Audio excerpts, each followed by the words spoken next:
don't know why my face is like that. Hello. Welcome, everyone. It is the finale. I hope I'm correct. I feel like I have a little bit more left. The finale of Ace Attorney. Okay, hold on. There's something going on. You are excited to hear the end of this. I am. Okay, I'm excited, and I don't want to make it sound like I don't like this game. I do like this game. I just want to know the end. You want the fat lady to sing? Yes, I am gonna sing. I want the fat lady to sing. I'll sing. I'll sing if I have to. We're all singing. I need to know what's happening. I need Von Sykes to suffer. I need this shit to happen. Hold on. For some reason, all of my thingies are fucked. Okay, there we go. I don't know why that was so fucked. I'm excited. Like I said, it's not that I hate this game. I love this game. So I never wanted to make it seem like I hate this game. I love this game. It's really fun. All the cheeseman, all of the backstabbing. I'm not smart enough for this game, as we all have figured out very sadly. I just need to know what's happening. I feel like it feels like a never-ending story. So it's just like, okay, I need an end. I need to know when we're concluding, when we got this. And like, I can't wait, because we're at the final stretch. And so I haven't played this in a while. I'm sorry, I have something in my mouth. Okay, I haven't played this in a while. Well, it is the furthest in terms of release dates, so all the knowledge of every game is here. Okay, cool. All right. So, guys, your girl's not the most responsible. So, here's what happened. I didn't play last week, right?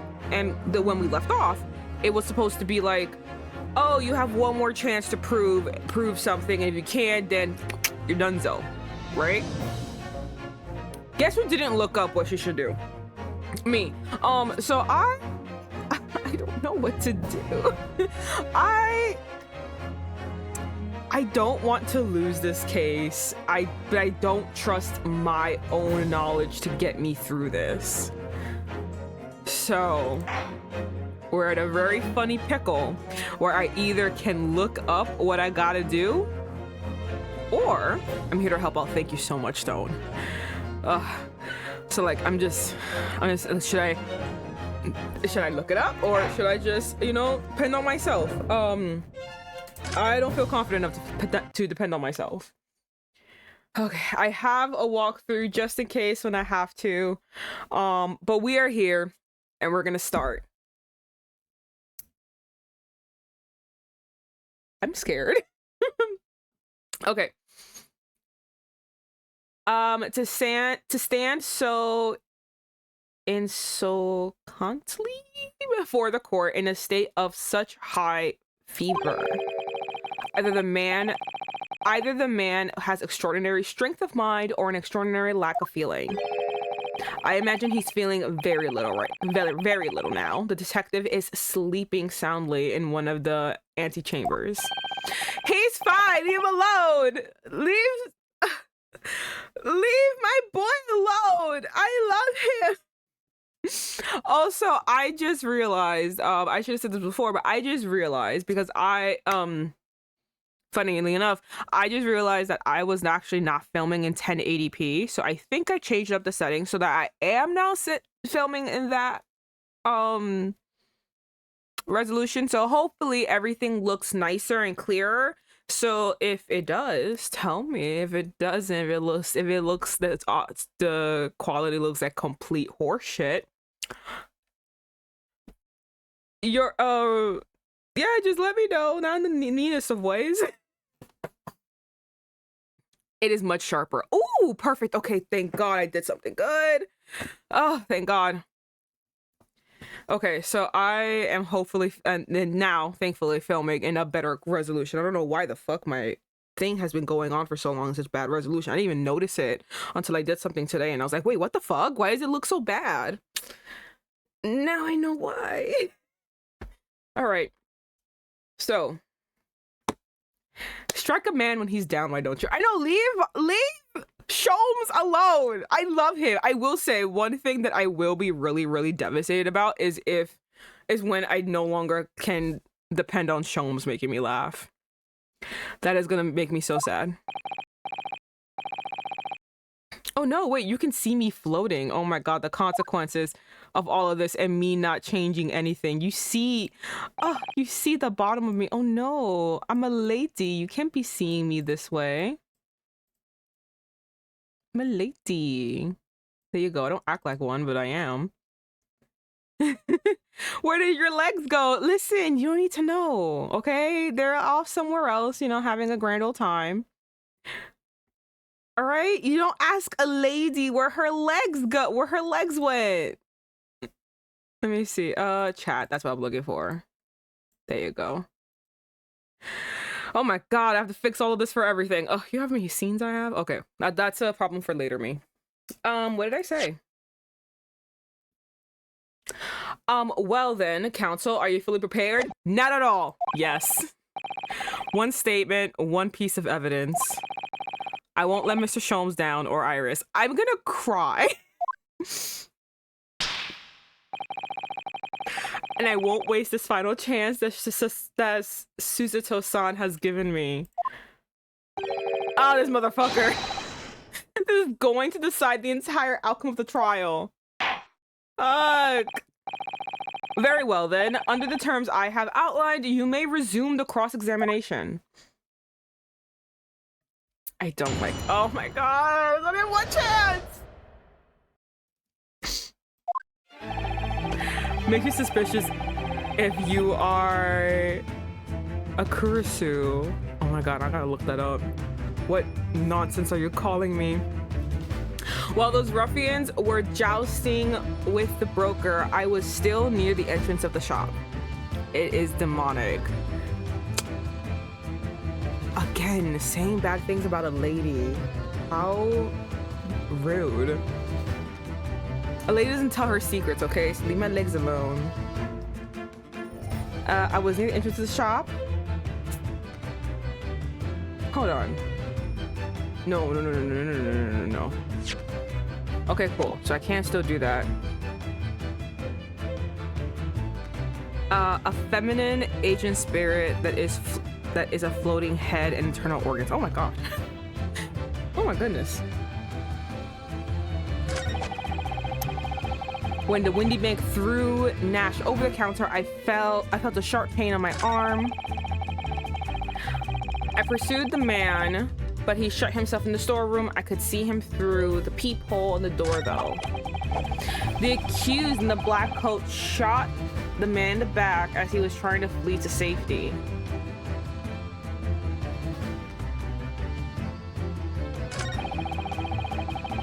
I saw the blood spatter all over that wretched girl. Then she tossed the gun out of the peephole, so I picked it up and made my escape. Wait a minute. How the hell did you see?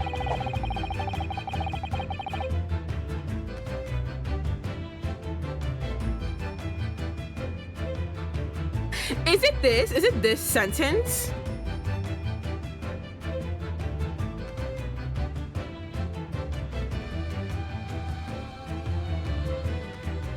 I'm so confused. During the day, they are normal people, but at night, they detach from their bodies to feed on people and livestock. Oh my god. Not them detaching.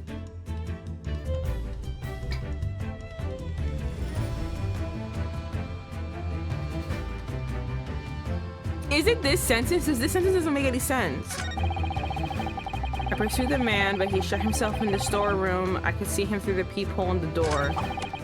Though, the accused in the black hole shot the man in the back as he was trying to flee to safety, but where? He was in safety. Is it this? Okay, what am I supposed to do, though?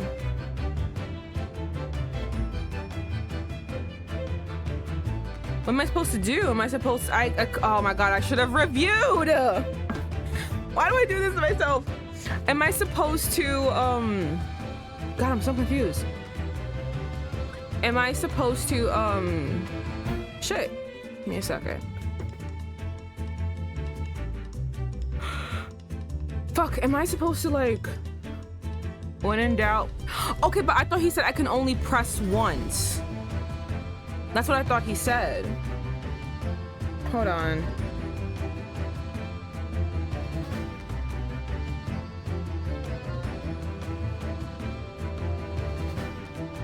Oh, okay, thank God.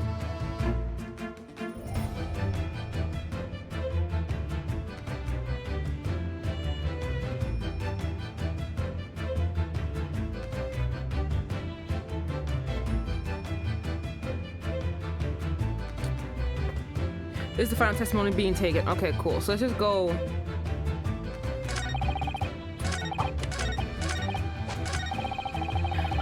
What evidence do we have again? Can I just see it one more time? What is this?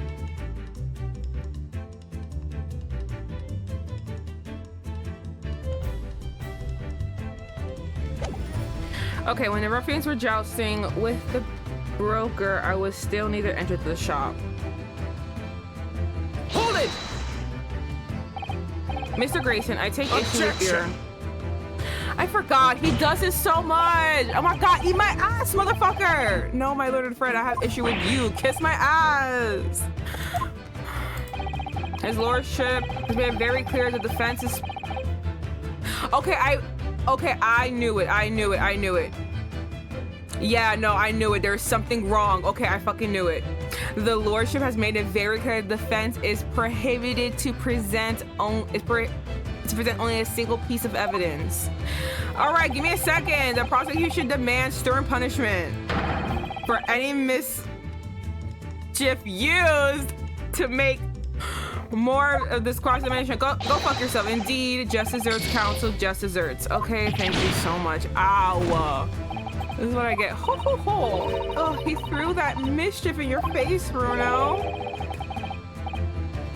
Okay, this is rather simple. Okay, he threw those just desserts in my face twice. And I can only present a single piece of evidence. I need to think about this carefully. I just don't know what the fuck we're looking at. Okay. Then when he banged through Nash over the counter, I felt a sharp pain in my arm.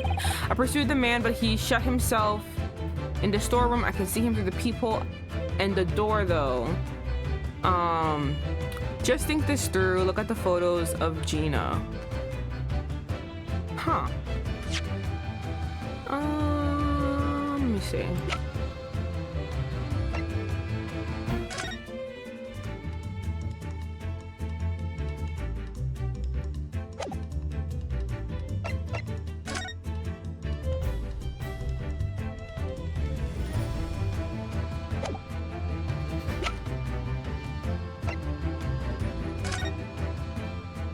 I wonder what the...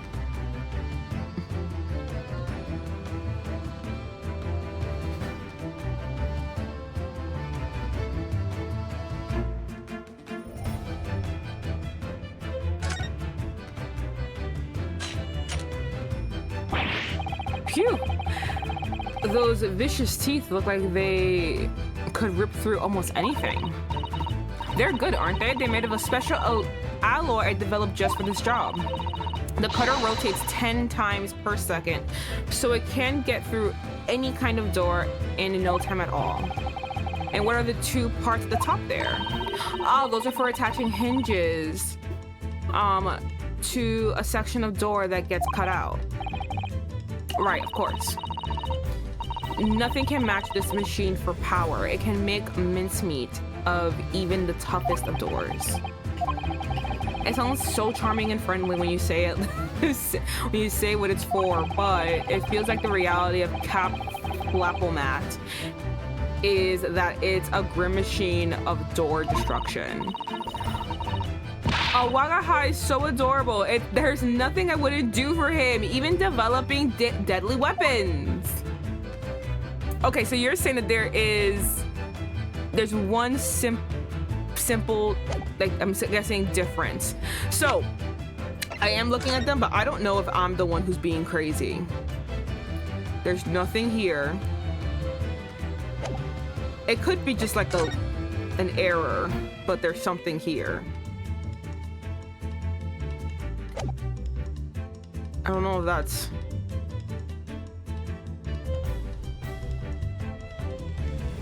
Okay, but... Okay, so I'm correct. Because I saw that before and I'm like, I could be wrong. I could just be like, you know, looking too hard into stuff. Did you notice the line? Oh, fuck, hold on, give me a second. I noticed the door. The door has, like, the peephole here, but it doesn't have the peephole at 1 o'clock. At 1 o'clock, it doesn't have the peephole, but at 1:30, it has the peephole, but that's all I've noticed.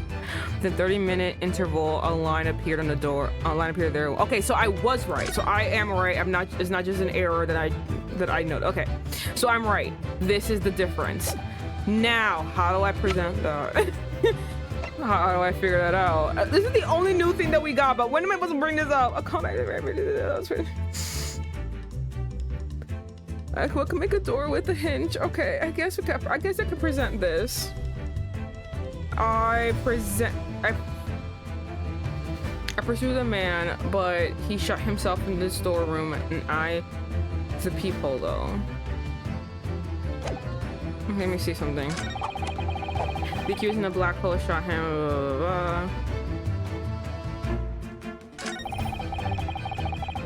I guess I'll just present this then. Go back. And fuck, go back. And objection. The music stopped, I did it! What on earth is that eccentric contraption council? God, if only I knew too. Oh, it's my cat flapple-mat. My lord. It makes a way for cats to get in and out of a door. It can cut through any door you can think of and make a new little door in the middle of it. That's right, my lord. It's a device for creating so-called cat flaps. Small doors for cats to come and go as they please. Wait, I didn't finish, bastard!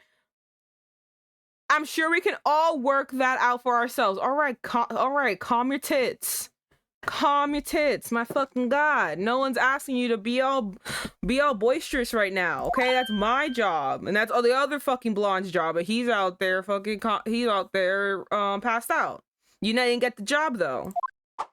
But that cat lovers contravans has no possible relevance to this case. Eat my ass, bitch. Oh, really? Of course it doesn't. To start with, there are no cat flaps in the pawnbroker's door. Not being a keeper of cats myself, I'm afraid I fail to see what this has to do with the matter at hand. Perhaps it would help if I describe its function another way then.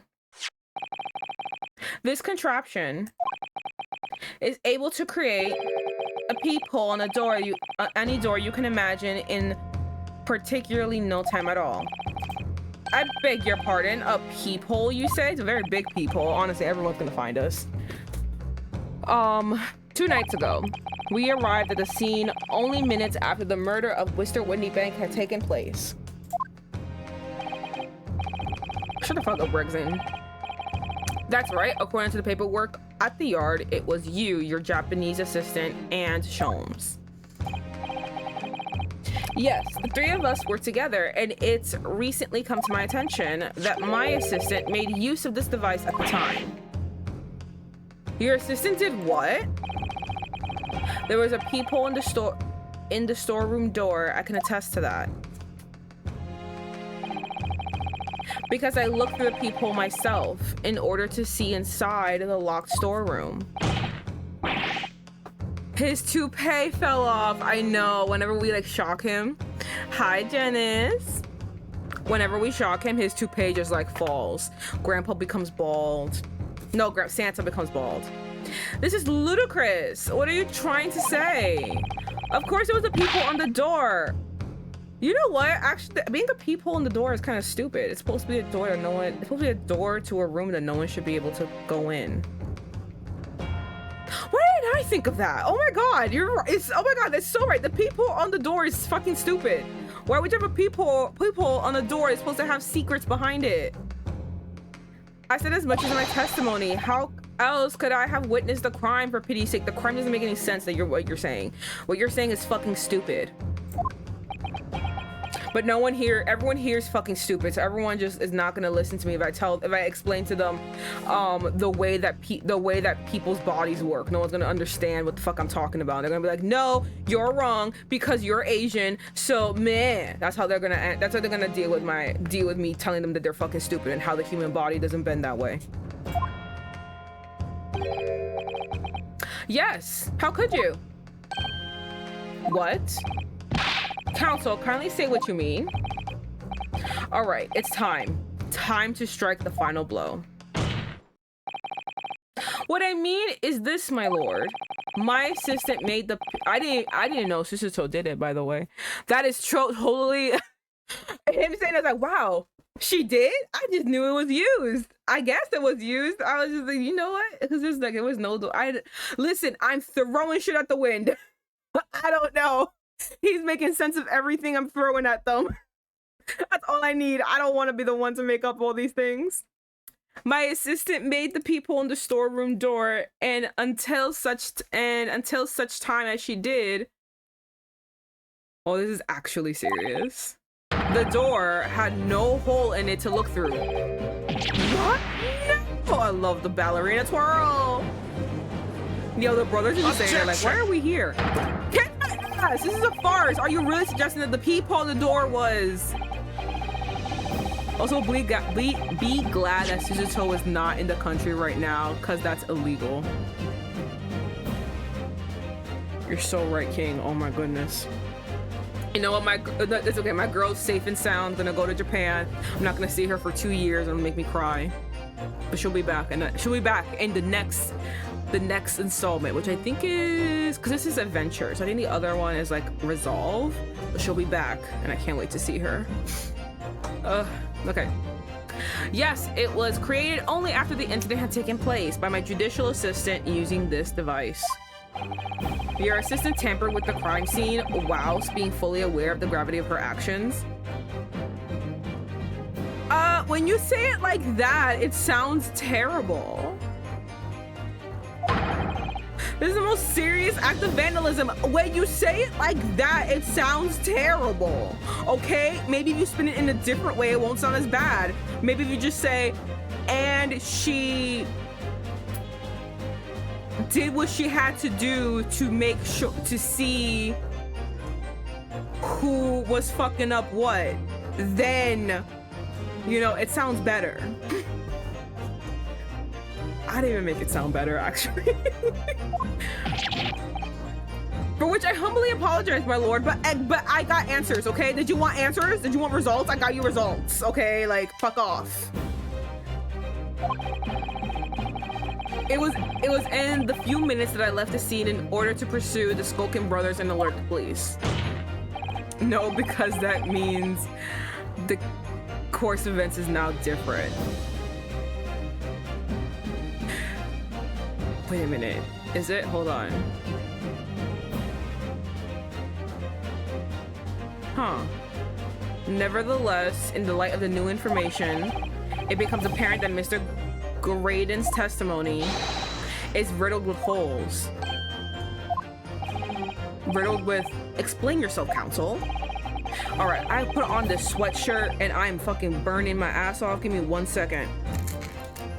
Oh my goodness, this is way too hot. Oh.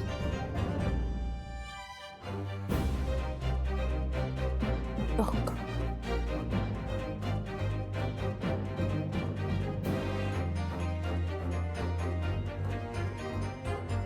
All right. Air is flowing through, thank God. Okay, now, let me see. The case was Gina shot through the peephole to kill. But that peephole is no more and the victim is dead within the storeroom. He shot him. Listen, I'm still pausing the fact that that as the door was closing, he shot him in the back. That's what I'm positing, and I feel like that's what happened.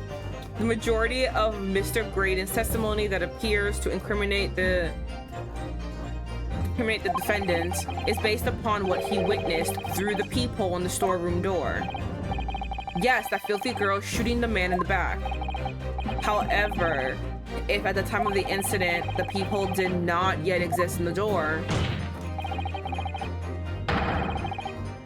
there's no possible way that you could have seen what you claim to have seen. In short, your entire testimony is packed with lies. Is a pack of lies. Order. Is there any credence in this revelation? Objection. Wait, the pictures! Shut up! Let me show the pictures!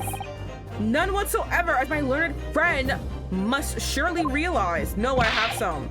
Exactly, this is just some cheap trick designed to discredit me. No, I look at the pictures. I'm afraid not, sir. Of course it is. Do you seriously expect people to believe that plaything? You want to see the look of this plaything for a second? You want to look at it? You want to look at the face of it as I press the button? You could, and you're gonna regret it. Believe that plaything could cut through a solid wooden door. Can we use it right now, actually? Oh yes, I designed it to be very powerful. It can cut through even the toughest of doors. That's absurd. I don't believe it for a second. Can we use it? I had a feeling you say that. What? Waggy. Cooey, time for dinner. You didn't fucking use it.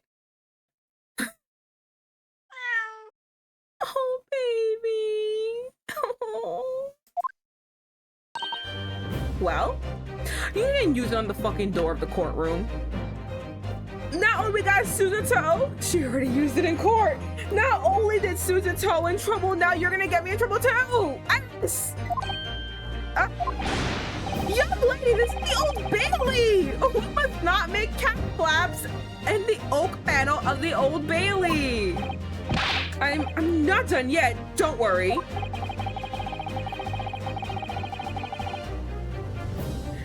It doesn't mean that the peephole in the storeroom door of Windy Banks was made by your machine.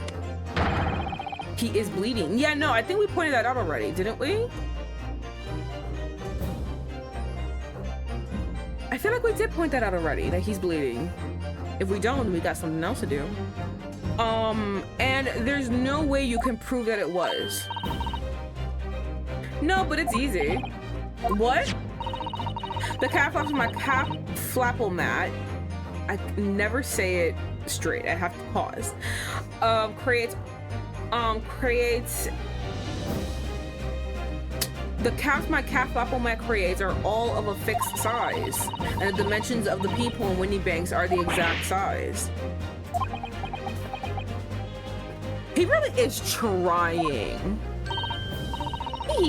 Old Silky's lost for words. Who's Old Silky? Excellent work, Iris. Thank you. And now it's my learned friend's turn to be lost for words, I feel. I mean, I believe your judicial assistant has already left the country for your Eastern Island home. Well, yes, that's true. Then you may have some difficulty in establishing all of the facts. For the sake of argument, let us assume the peephole has dimensions that are a perfect fit for this contraption. In that case, when was the peephole cut? Oh, fuck, I missed it. Wait, I have pictures in 30 minutes. In 30-minute interval, I don't know when in the 30 minutes, but she did it in 30 minutes. The prosecution demands proof of your answer. Okay. I got it. I figured it out myself, but I thought it was an error at first. What is the purpose of your line of inquiry, Lord Von Zykes? Thank you. It's very simple, my lord. The defense argues that the peephole was created after the incident using this device. But now that the perpetrator has returned to her native land, she cannot testify to the fact. There is no proof. Ugh. And for as long as the defense remains unable to prove when the peephole was made, my learned friend's claim amounts to nothing more than a baseless accusation. No, we got pictures, don't worry. Indeed, that is so, indeed, that is so, Lord Von Zykes. Well, Council, don't give up now, Bruno. This is time to create your own opening and force your way through. I don't know if I can do this, but I do know one thing. Suzuto-san is the greatest judicial assistant in the world. Very well, the counsel for the defense will present evidence to support the claim made. Prove that the people on the door of Windy Banks was created after the event and not before. Can I look at it for a second?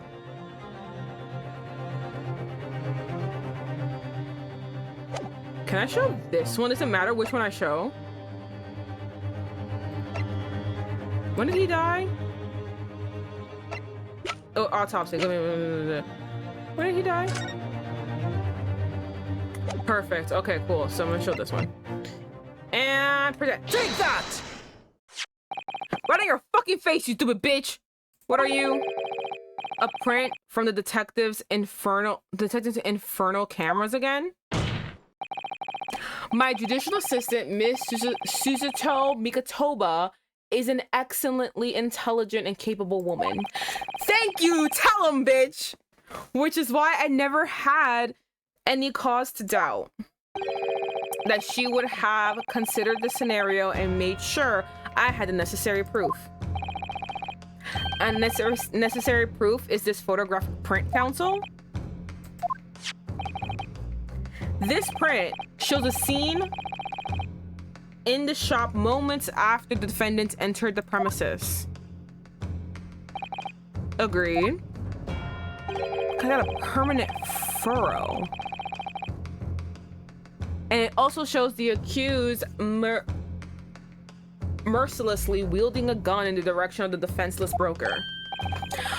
But more to the point, ignoring that, it pictures the storeroom door in the background. Let me see that print again. I don't believe it. This really is quite remarkable. The door to the storeroom is completely devoid of the people of any description. Mr. Graydon, you cannot possibly have witnessed a crime as you claim to have done. Because in the time it happened, there was no people in the door. In other words, your testimony, trying to fix my footstool. Hey, I did my own little ballerina twirl. Fuck you, bitch. Is a catalog of lies. Fuck you, bitch. Eat my ass. Wow, he really did a whole fucking... Wow. Order, order, order. I am satisfied with the defense. I'm satisfied that the defense has substantiated its claim beyond all reasonable doubt. This witness's testimony was entirely fallacious. I think that's how you say it. Damn, this bitch is on the ground. Look at that. One of your buddies was a common street rat like me. Look at him. One of your rich motherfuckers was just a bitch from the gutter. And look at him. He acts like a gutter rat too. That's not the only thing we know beyond all reasonable doubt. My learned friend's assistant's guilt can no longer be denied. The woman tampered with the crime scene. Oh, that's so fucking rich, trying to get me for something else, huh? Because you couldn't get the one thing, now you're pulling at straws, motherfucker. But more importantly, good lord, there's more. Fuck, shut up. He's like, I'm tired. I'm gonna go home. It's Christmas. I got another job I gotta do. There's more, Lord Von Zykes. The defense may have established a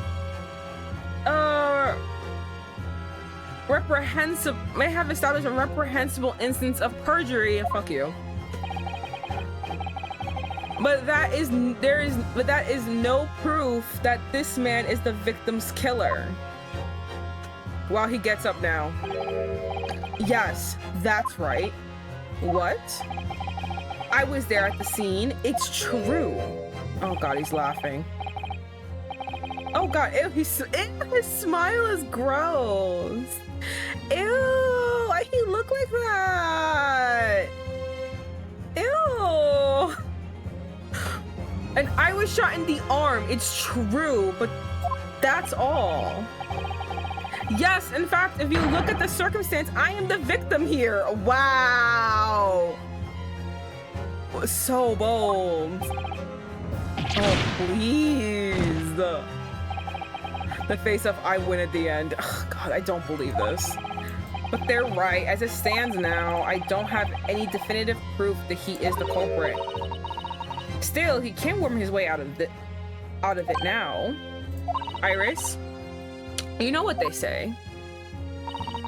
There's no point locking the cat's door after the cat has bolted.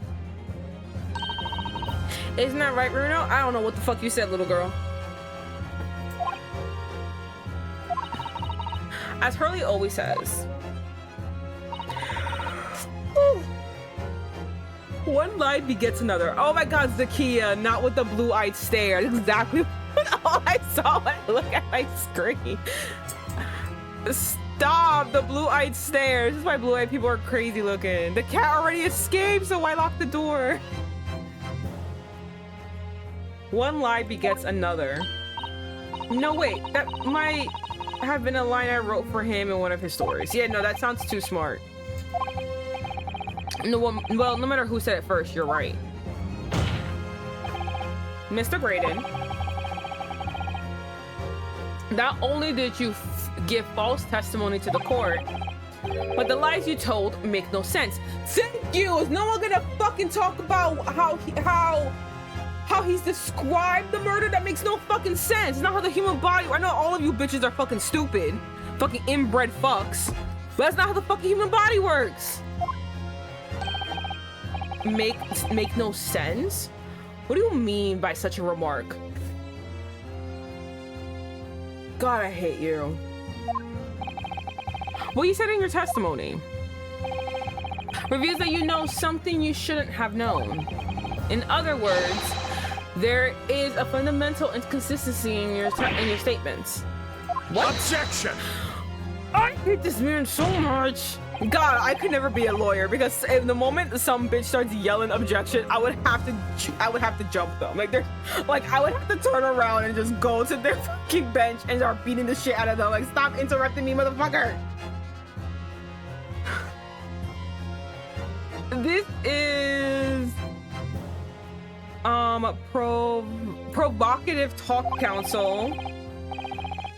It's not like that at all. No, but when someone's like, oh, objection here, Sarah, objection, like, oh, I was just like, yo, fuck off, let me cook. I have to jump them. And they're not as crazy as Von's like. Von's like is always fucking yelling. Every time I say something, he yells about some fucking nonsense. And I feel like this game has triggered me that, like, if I even just like remotely hear it, I will fucking start attacking. Would you enlighten the court exactly this alleged inconsistency? Well, if you let me cook! Look, you won't fucking find it! God!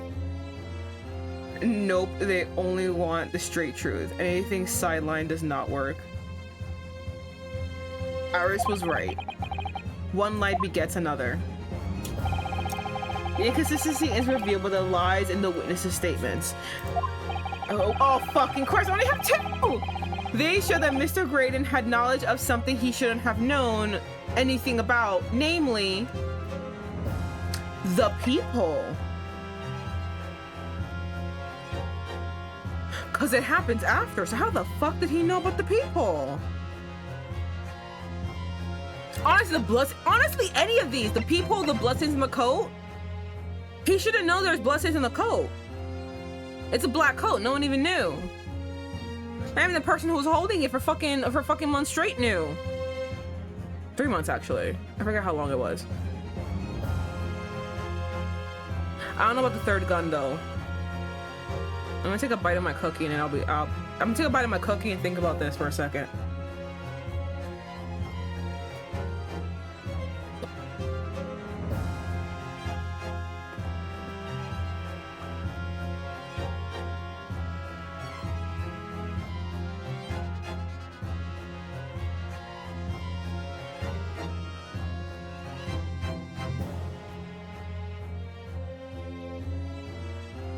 You're right.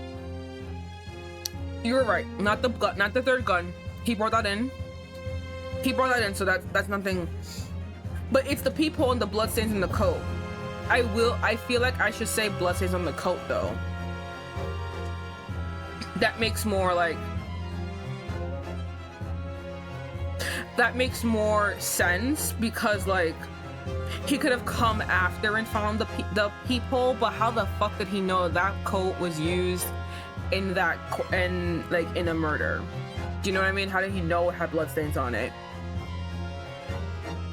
But I have no faith in myself, so give me 1 second.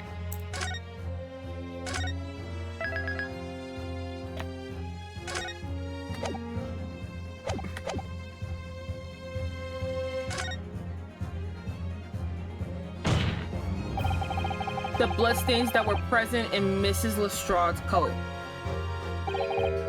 That's right, the victim's blood splattered all over her when she shot him. But how could you have possibly have known that? Obviously, because I saw her do it through the peephole in the... Thank you, fuck you, motherfucker! Guys, stupid ass face.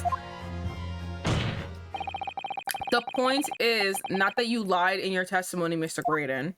I mean, it is. He should be put somewhere. He should be locked up for lying. A lot of you bitches lying under fucking oath, and none of y'all get any fucking payback for lying. Bitches need to fucking pay for lying under oath. Namely, that motherfucker right there, who's the juror number 1 right now. God, I hate that. I hate that whole entire segue of the case. They're so fucking annoying. It's the nature of the lie you concocted that is so revealing. You're not making any sense. If you cleaned your ears, you would fucking figure it out. Then let me ask you a simple question. How is it, Mr. Graydon, that you knew of the existence of the peephole in the storeroom door?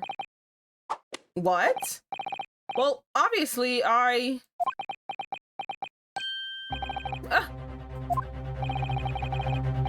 Was the cat, has the cat got your tongue, witness? Not you using the same cat analogies. The peephole on the door was made after the incident occurred. And once I returned to the shop having failed to catch the 2 burglars, Scotland Yard's investigators arrived immediately. Since that time, the police had been at Windy Banks consistently carrying out their investigation. Isn't that right, Inspector Gregson? I knew you were a crooked cop! Are you feeding him shit?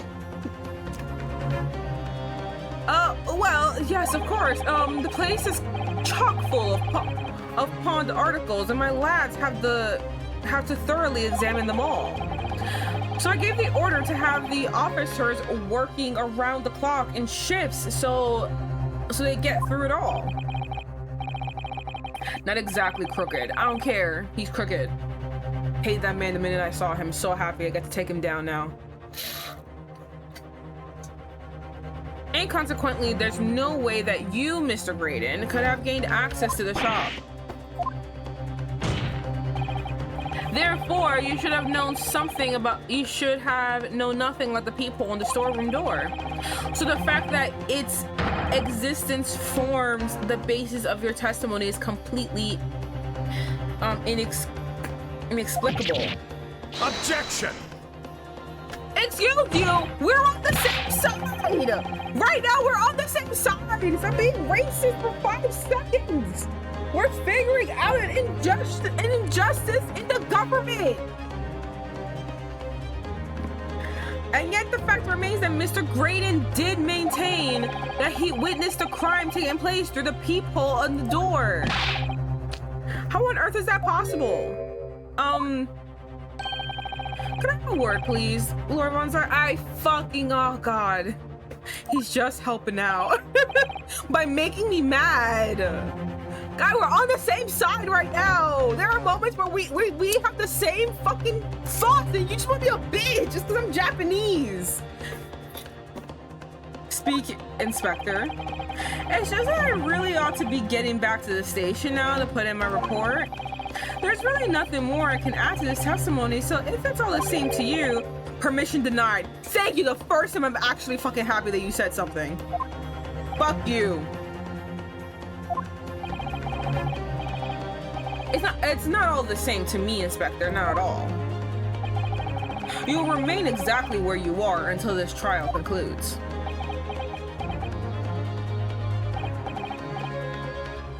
Oh, hold on. Oh God. That was crazy. Of course, sir. Mr. Graydon.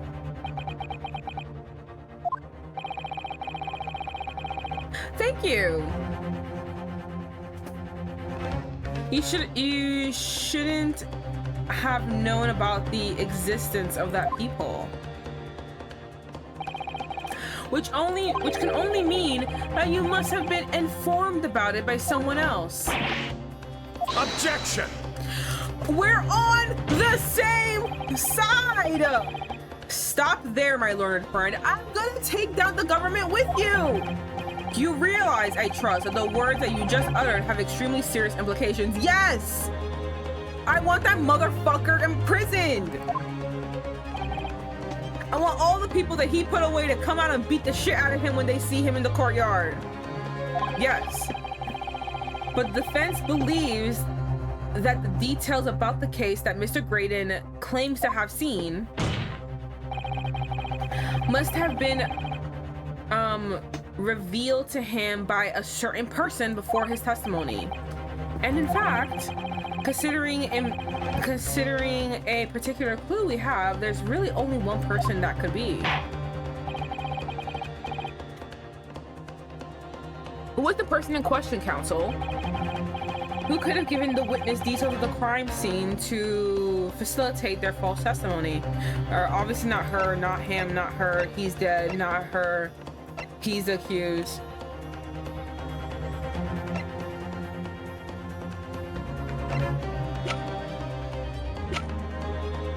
It has to be him, right? I just noticed that, you know, Strongheart is here. It could have been Strongheart. I think it's more him.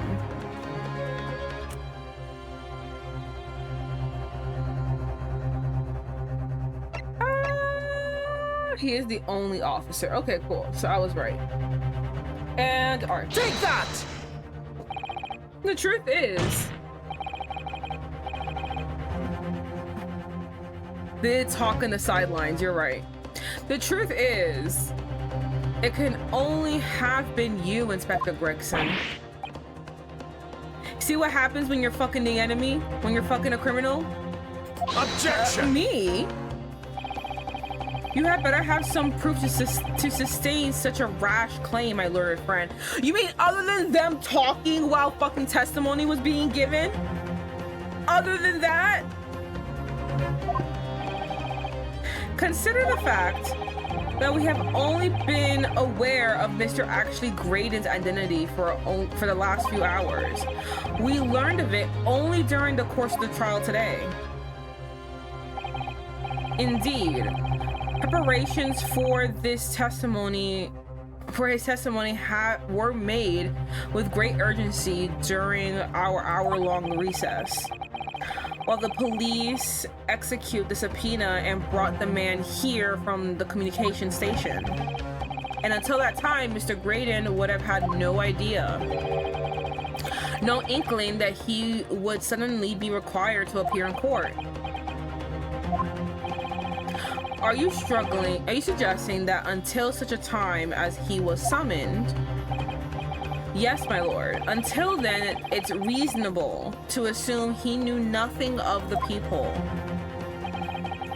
It is only once Mr. Graydon was in the stand that he realized his position, that he would have to defend himself against the accusation that he was the third intruder. You're suggesting to the court that it was while this trial was in progress that he received the information so that he could commit perjury in order to save his skin? Exactly. And the only person with knowledge of the investigation that he had any contact with is you, Inspector Gregson. This is bloomin' outrage. Why would I have given away details of our investigation to this fella, eh? I was summoned to his lordship's chambers during the recess in any case. Have you forgotten that? Quite true. I have a number of questions regarding the events that transpired at the pawnbrokery. Which means the first time these two laid eyes on one another was after proceedings resumed following the recess. Since then, they've been in full view of the stand where these illicit discussions couldn't possibly have occurred. What do you mean? We literally saw them talking. No, I refuse to be I refuse. Fuck you. All right, I know that you're constantly staring at me, wistfully thinking about the lover that spurred you. But that's not what I was seeing while they were fucking colluding with each other on stand. Oh, I just remember something, Bruno. What is it, Iris? There was one time before, wasn't there? I think it was when Ginny was testifying. Oh yes, now that you mention it. When the bailiff was dispatched to retrieve McGilded's music box from the scene of the crime. That's it. It was during that testimony. I remember finding it strange at the time. I find it strange that no one said anything other than me. This is ridiculous. I know fucking Zykes is obsessed with me. I know the fucking the judge is just like a stone's throw away from dying where he stands. But fucking come on. Mr. Grady and the inspector seem to have been having some kind of secret discussion. It would have been possible for you to give Mr. Grady the information he needed then. You little toe rag. You're making all this up. I'm a respectable Scotland Yard inspector, for crying out loud. That means you're a pig. You're a pig of the highest order. You're not even a good enough pig to get paid well. You're just a pig. Why would I do something like that? Why would I have given away confidential details to the likes of this bloke? Admittedly, you wouldn't have had any reason to do something like that for no gain. But perhaps it was part of a deal of some kind. Then it starts to make more sense. What's deal, counsel? I wonder if perhaps in exchange for details about the people at the crime scene, Mr. Graydon agreed to give a certain something to the inspector. Head. Am I the only one? I see it.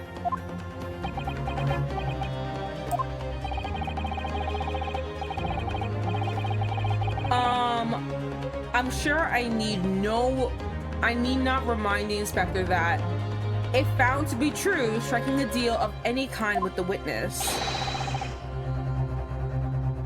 would be considered a gross case of malference. No, okay, I'm the only one then. I think I said that wrong. Most likely I did say that wrong. Tell the truth, you stupid bitch! My God! Objection! We're on the same side! It's becoming clear that jumping in with accusations is this Nepalese student's specialty. I don't do that. But with the stakes so high, the prosecution is not prepared to listen to baseless charges. It is incumbent on the defense not to present evidence in support of this diabolical claim. Evidence? Just what are you proposing that the inspector demanded for the witness in return? Honestly, I think he's the person who was, you know, selling information overseas, and they wanted to like figure out what the fuck he was doing so that they try to strike a deal. Because everything keeps coming back to the secret information being sold to other countries. I think he just wants to make sure he doesn't go to prison so that they can still use him for that kind of thing. The court must see proof of this alleged deal.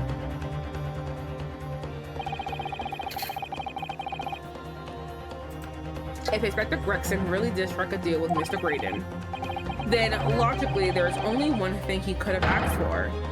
You are right. Thank you! That must be it.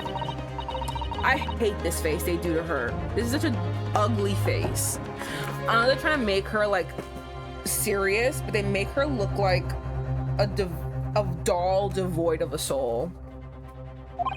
Oh, shit. But do you remember who the discs were given to? Give me a second.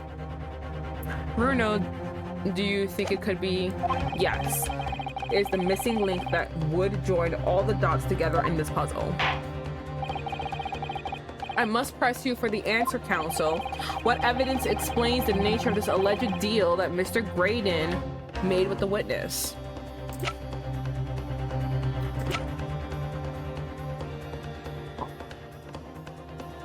What evidence explains the nature of the alleged deal? In any case, it will be explained later. Okay.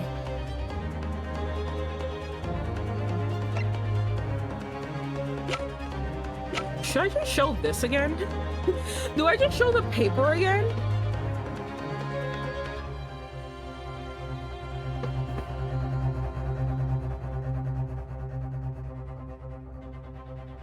The paper, right? I feel like it's the same thing all over again.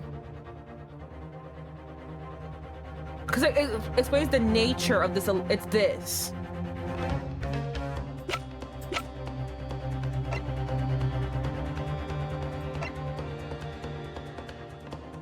Because we still really have no idea what this is saying yet. We know this connects to this.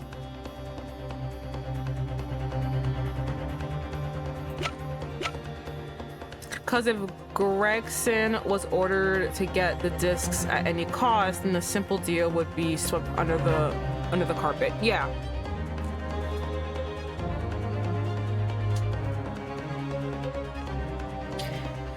Okay, I think it's the paper. I think it's the paper. The nature of the alleged deal that Inspector Gregson made with the witness. But since I have absolutely no confidence in myself and I don't want to be down to the last one, like always, we're just gonna keep doing this until I get it right.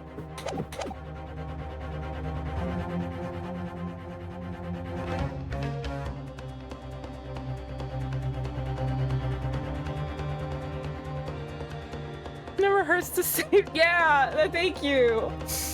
I just keep doing it. Everyone laughs at me. I was like, bruh, I don't want to deal with this. Oh my god. Okay, I think it's just that, because I don't think showing this will kind of help. Because I don't think we concluded that it actually has a secret message. I think I tried to say it was Morse code and someone said it wasn't Morse code. So we need a second disc. And then this one, hold on, let me see. Oh, we did put a disc in here. Okay, cool. Let me see.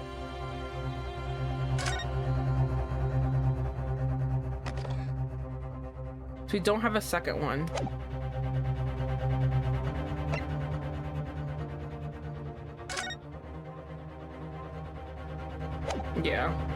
So that's that.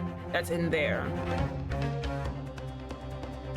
I think it, okay, I'm just gonna show the paper. I feel like I'm wrong, but... Take that! No, I'm wrong. The music didn't stop. The music didn't stop. I'm wrong.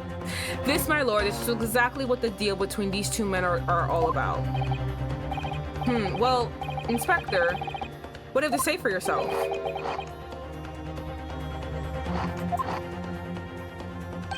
Is he just chewing? That's it? Oh my, it would appear that this answer has in no way satiated my appetite. Same for that bite should be some of that bite should be directed at my learned friend, I feel. Fuck, it is? I'm very surprised at Grexy. There must have been a compelling reason for him to give away case secrets like that. Well, a little too broad, it seems. Okay. Then should it be the disc? Huh. Well, that's the most important thing. What's the most important thing to the inspector? And what could have motivated him to do that? I guess showing the disc is it. Well, or the music box. Well, most Scotland Yard inspectors that I know will put nothing above their duty to policing. So do they have some evidence that is related to the inspector and his duties, I wonder? Much pressure for answer now, counsel. What evidence? No, whatever. I feel like it's this. But he already got it though. That's the thing. He already took it, so... Like, I didn't get it.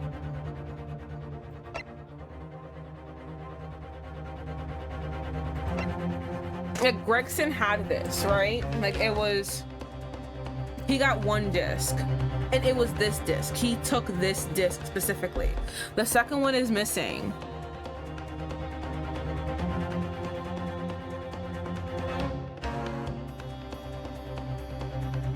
Bro, I only have one bullet left.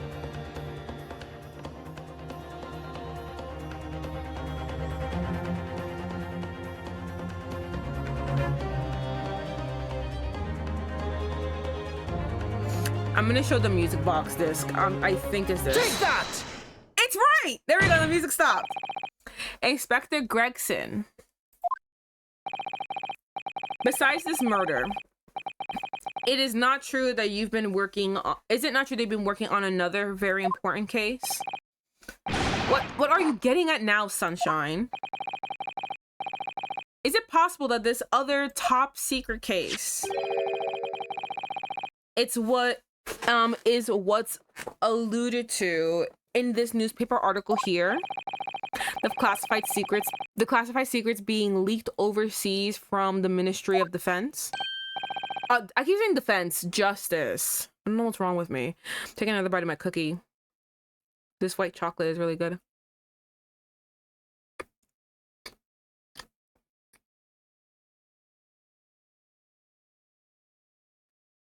Bleeding Nora. Interesting.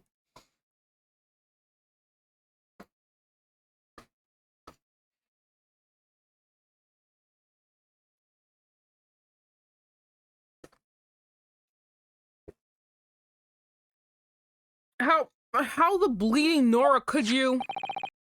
We discovered during the course of this trial the music box deposited at Windy Banks by Mr. McGill did.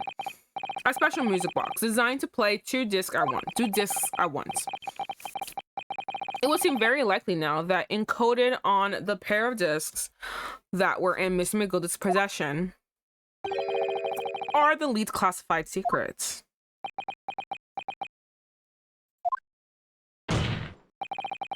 So, I put it to you, Inspector, that in order to recover the second of the discs containing those secrets, you covertly made a deal. Now, it wasn't really covertly, it was out in the air, but everyone's literally hopping on my dick too hard. Their pussies are too wet for it to be hopping on my dick that hard. Too dry.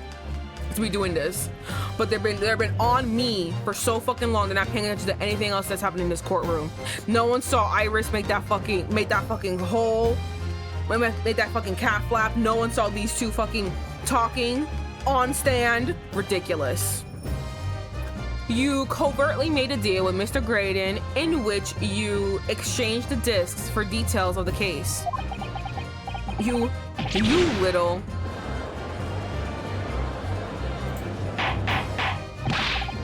Order.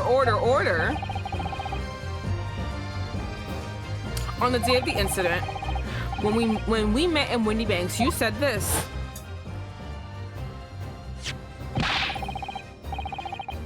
I'll be taking that whatever it is of Mr. McGill that's down to the yard. Thank you very much. So hand it over.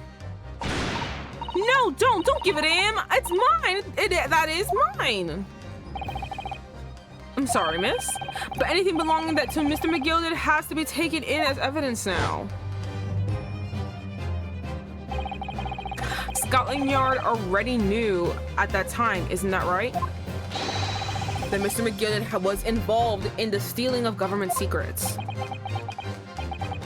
My orders were recover the medium used to convey the secrets leaked from the ministry. And to do it on the QT. Strictly hush-hush. And that explains why, when I presented this disc as evidence to the court, you objected so heavily, I presume. Because you knew that it contained highly classified information. Blimey, not likely. I mean, I wasn't that sure of it myself. I realized that it was a possibility, that's all. Inspector, surely you're not saying that in order to acquire the second of these music box discs, you did indeed reveal confidential details of the crime scene to the witness to aid and abet this man in giving a false testimony. There's no other way that Mr. Graydon could have known of the evidence of the people. It's the only explanation. A deal was struck between these two men. Hate these men. So fucking Objection! Oh! If, and I stress if, this sobering assertion turns out to be found true, it would mean that the second disc is, as we speak, here in this very courtroom. Oh, is it? Wait, what? In this room? How could you possibly make a claim like that? Because Inspector Gregson is a Scotland Yard detective. What? Oh, what's that supposed to mean, eh? As a seasoned policeman, the inspector will have approached this alleged deal with caution. Certainly he would not. What is this? Get out of here. Yeah, there you go. Certainly he would not have accepted a gentleman's agreement in this manner. No, he would have insisted on having the article agreed upon in the palm of his hand. Good gracious, then you mean to say Inspector Grayson already has the item in question in his possession. He has the second disc actually on his person. The defense demands that the inspector is searched at once. Rip his clothes off. Make him a fool in front of this courtroom. Definitely. Treat him like the pig he is. They could only have struck the deal with each other when Ginny was testifying before. And Grexy hasn't moved from the witness stand since. My lord, please order the examination of his personal effects immediately. Well, Inspector? You forgot one thing. What else has Gregson done in court? Other than annoy the fuck out of me? I don't know.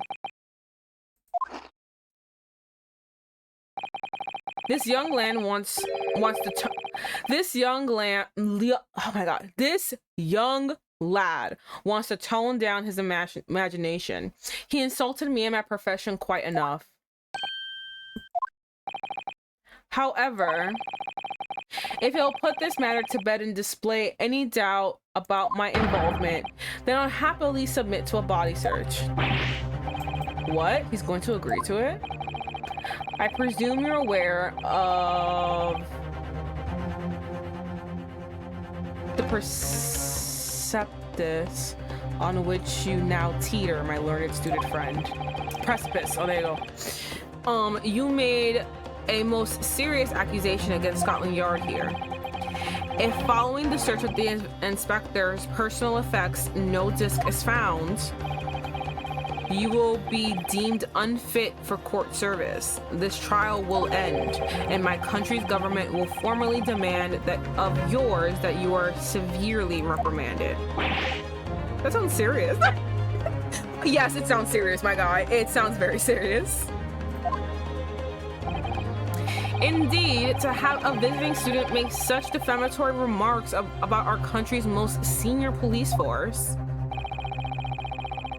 is not something Her Majesty's government will be able to overlook. You're just threatening Runo because you're scared. I mean, he is. Yes, but he's also right. The accusation is beyond serious.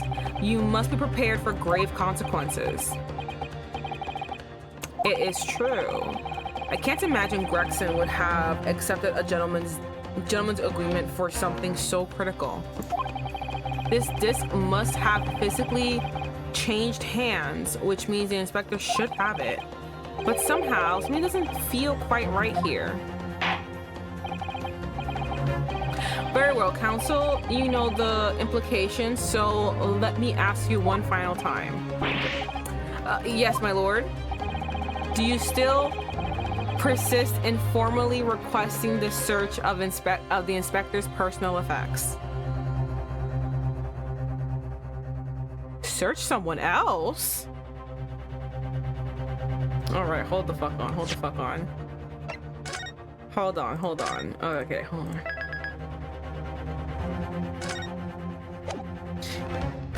Okay, hold on. All right, hold on. Okay, so I can't withdraw the request because then the game will end. I can't search him.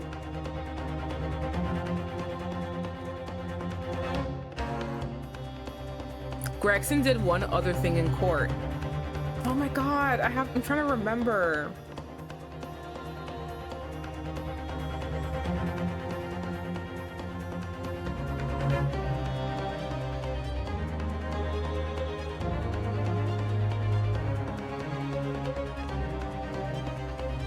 Okay, okay, so I can't withdraw the request because it'll stop. I could say search because that continues the game, but the option of search someone else is very compelling. And since he's so like, yeah, search me, go ahead. He don't have it. He passed it to someone else. I just don't know who it is. He gave it to some other fucking bitch. I just don't know who the bitch is. I'm gonna say search someone else. Yes, the defense formally demands the search to be conducted. Well, who is on the stand?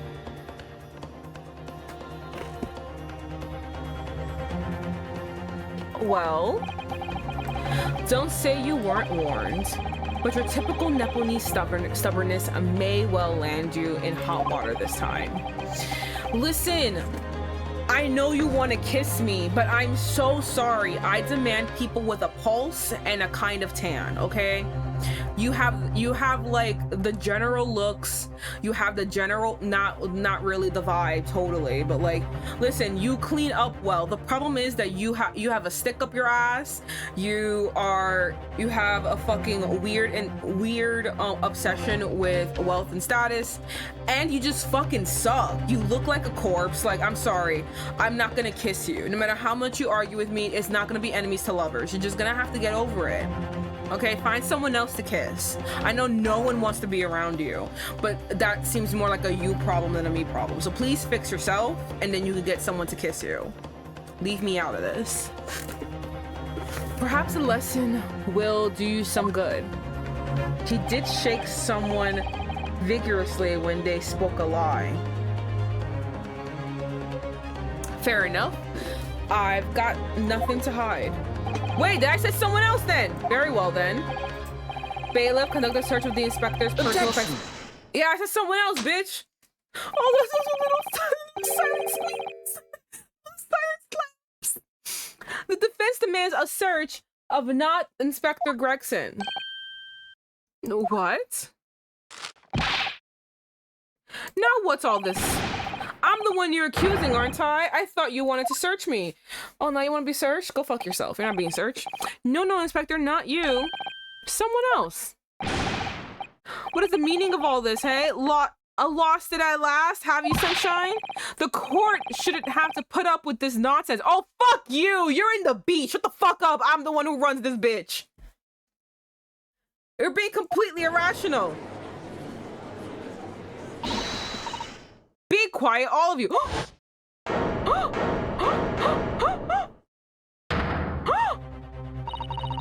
Thank you, Iris.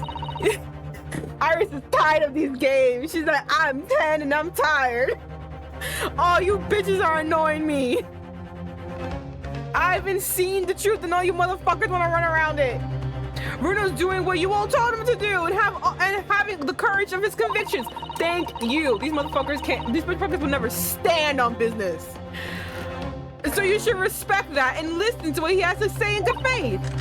Because that's the British way. Oh, well, that's a little too far. You guys are pieces of shit that like to argue all the time, so. No offense to all my British viewers. I don't know why the hell you're watching me.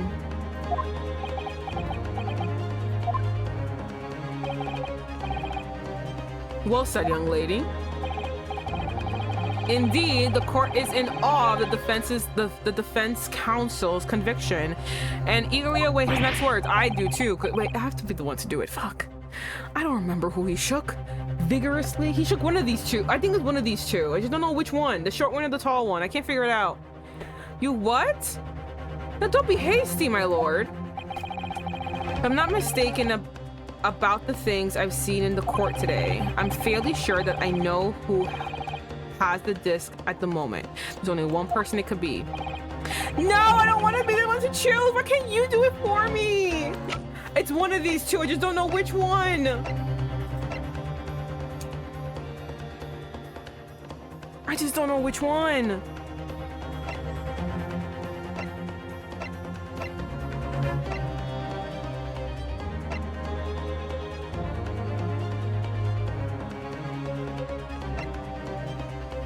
He's such a cutie pie. I think he's adorable. I want to say the tall one. It just makes more sense height-wise. Well, that's kind of rude. You can shake a small person. I don't know though. I don't know which one of the brothers. It's one of these. I think it's the tall one. Okay, so it is the tall one. Okay, thank God. He wouldn't have given it back to this guy, would he?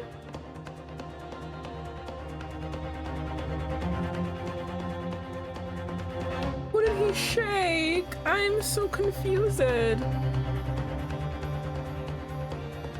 Yeah, okay, cool. So that was right. It makes no sense if he gave it back to him. He needs to keep it somewhere else.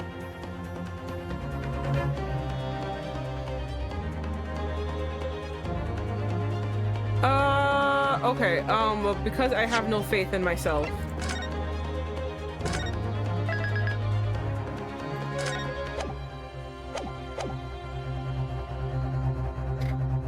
Take that! The music stopped! Of my lord, Mr. Nash Skulkin. Well, I never... Me?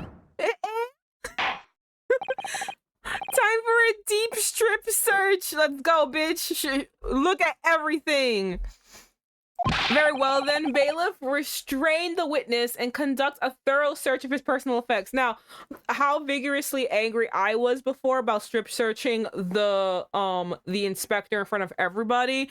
See, that was only for the inspector. You don't have to do that with Nash, okay? Mr. Skulkin should have his dignity and be searched somewhere else, away from the premises, or not away from eyes, just somewhere else in the building. You know, he should still have his dignity intact. We shouldn't like be rude to him. But for the inspector, fuck him. Hold it! No, too late. Please, my lord. Inspector. Scotland Yard has to object to this search. Objection! Unfortunately for you, Inspector, your objections carry no weight here. Thank you! Fuck you, he's like, I have to object to this. Oh, I'm sorry, who the fuck are you? Yeah, who the fuck are you? All right, you're in the fucking Old Bailey, bitch. You got no jurisdiction here. Get out of my fucking face, bitch. In this courtroom, only the prosecution and the defense have the authority to object. But Lord Von Sykes, I have no idea what forces are in play that might influence your actions. But personally, I have no intention of obstructing the course of this trial. A bailiff, carry out the search. And Stone is like, too late, gotta find the disc now. No! Take him away! Don't let him do it here! Bailiff, no. Are you hiding it? Do you know? No, hold on a moment. Nothing about no disc. Oh my god. Guess the shoulder long sleeve ready. No! Here, my lord! In the witness's pocket. I found it. Good lord, that's another music box disc. I don't know nothing about it. Nothing. Yo, his brother's like, what? What the fuck did you do? We're supposed to be professional baddies, but only breaking and entering, not criminal espionage.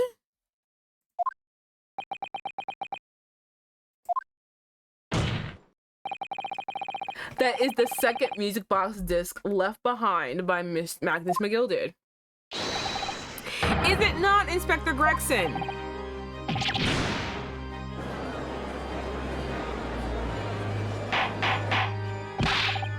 Order, Mr. Skulkin. What have you say for yourself? Gordon Bennett. I mean, just Gordon Flaming Bennett. I swear I don't know nothing about this disc. Honest to God, I would believe him. I don't think he knows anything about this disc.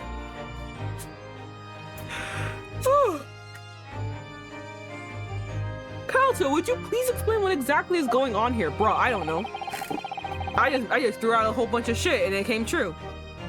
The alleged deal that was struck was between this witness and this detective, no? Without question, my lord. Then for pity's sake, why on earth was this man in possession of the disc the inspector traded for information?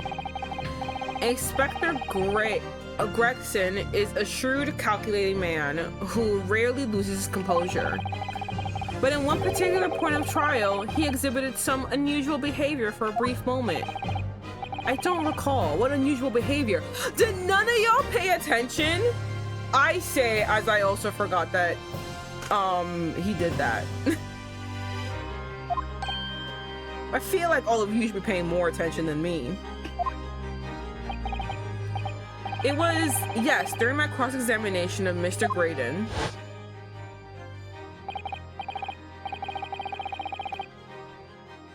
Tell me, Mr. Graydon, when you left the pawnbrokery that night, was it by chance with a second disc in your jacket pocket? I admit to nothing of the sort. While Mr. Graydon answered my questions, it was the inspector appeared to have grabbed Nash Skulkin by his jacket and was shaking him violently. Was he doing that then? Yeah, it did and all. Thought me noggin was gonna fall clean off, I did. I was wishing I'd been born as a... I wishing I had been born as me brother I was. And what exactly happened to make the detective attack you like that? I ain't got a clue. He just suddenly turned and grabbed me, whistling like that, and started shaking me. Why the blazes didn't y'all mention the third gun when we got you down the station? That was what he said. Yelled it right at me ear hole. He did. Me head now throbbing. Whatever. His head's throbbing now. The way the detective behaved then was extremely out of character. But looking back now, it must have been then that he did it. That was the opportunity Inspector Gregson created for himself in order to hide the disc. Well, bless my wig, he hid it? But I'm afraid I failed to comprehend the motive here. If the detective had acquired the disc he was after, why on earth would he then... Oh, fuck. I clicked the button too fast. Why on earth would he then proceed to hide it in another man's pocket? This is a court of law. He could have submitted the item as evidence. It would appear, my lord, that the inspector was not at liberty to do that. Why ever not? As the man himself revealed earlier, his current assignment was had some special conditions. My orders were recover the medium used to convey the secrets leaked from the ministry, and do it on the QT, strictly hush hush. Hush hush, a top secret assignment, is it?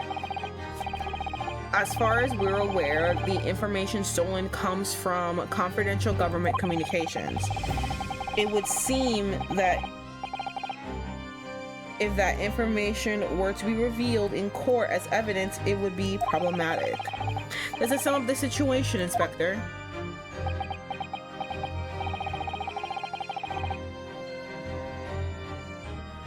I'm operating under direct orders from the ministry. I'm afraid I'm not at liberty to answer that question. Okay, hold on. Let me do something real quick.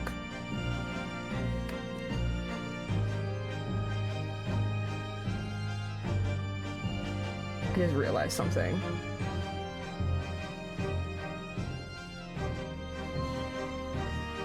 And okay. Okay. So, realizing there was a chance that you may be searched here in court, you took steps to hide the disc you had acquired from the witness. Oh, does that mean? Oh, I'm making sure. Okay, you guys can still hear. Thank God. Okay. He only pretended to attack Mr. Skulkin in order to get close enough to him to slip the second disc into his pocket. So it's all a pretense? Yo, these motherfuckers. Well now, Inspector Gregson, and you, Mr. Graydon. Are you prepared to admit to the accusation made against you of this alleged deal?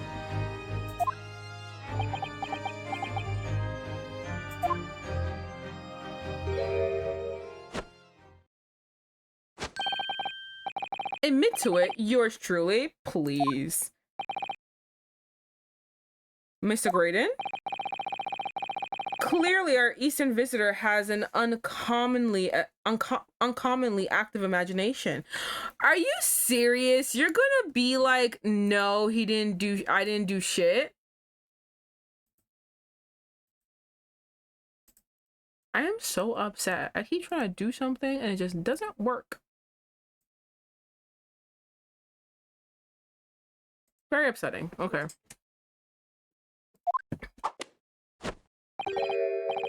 However, there's no proof that I passed the disc to the inspector. But then, how do you explain the reason why you knew about the peephole? I'm under no obligation to explain. You motherfucker. What? Yes, I lied in my testimony. That's enough that we should send you somewhere. That I admit. So sentence me accordingly. That is all I admit. Murder, leaking government secrets, striking a deal with a detective.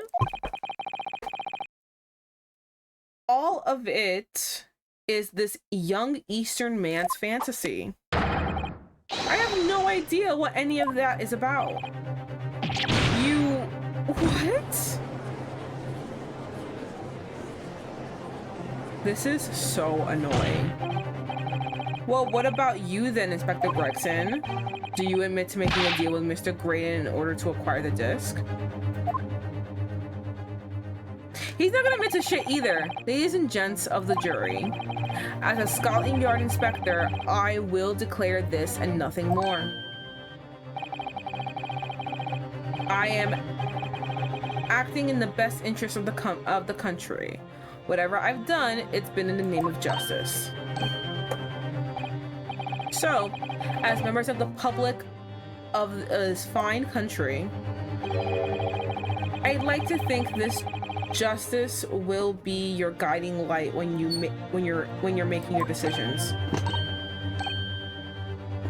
You're from here. This is quite a quandary indeed.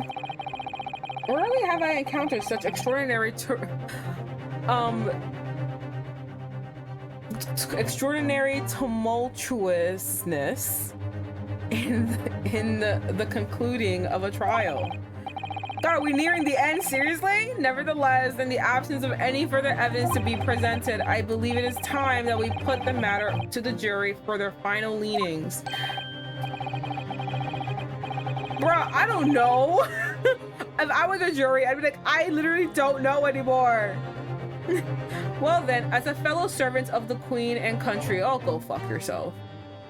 I must say I sympathize with the old inspector. Yes, he's a dependable man, I'm quite sure. In service, one becomes a good judge of character. I don't think so. You've been very bad at judging people. And I question why you're even here. Why is his broccoli man still here? Even crossing your eyes doesn't help when it comes to looking at this case. It's all blurred to me. Well, as a fellow professional, I like to put my faith in the detective, really. She is sparkly-eyed. She don't care. Graydon is a little highly skilled operator. Stop. Currently in presence of idols. Stop.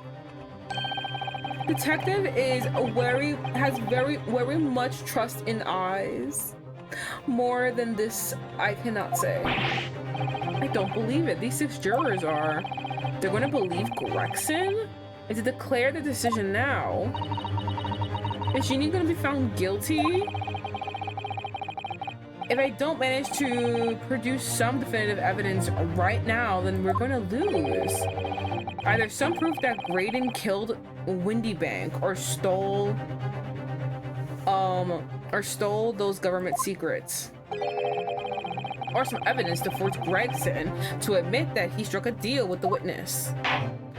Do we have evidence? I don't think we do. Well then, counsel. Vivi, this is going to lead to one thing. I think it's time I impose on the jurors to declare their final decisions, no?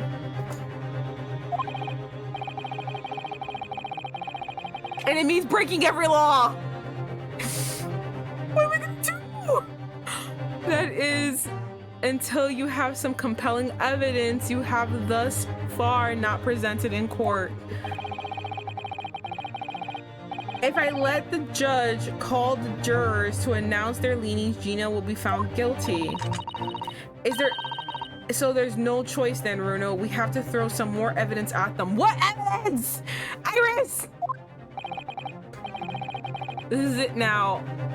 It all comes down to this. I only have one chance. I only got one chance to do this. Who do I present evidence against? Gregson or Graydon? Well, there is only one way to find out what is on the discs. Oh, fuck. Okay, hold on. My ears, my headphones are like bothering my head. Do we have the other one? We don't have the other one. I wanted to put it in so that we could play them both, but we don't have the other one. No, I don't think we do.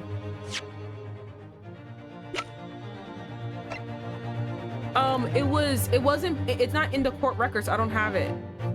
I mean, I know, but like, I wanted to play it. Play it.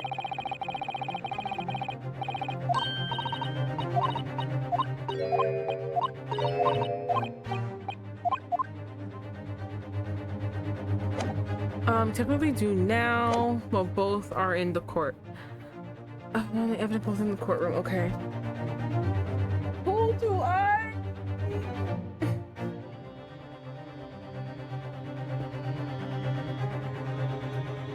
Who do I present evidence against? Gregson or Graydon?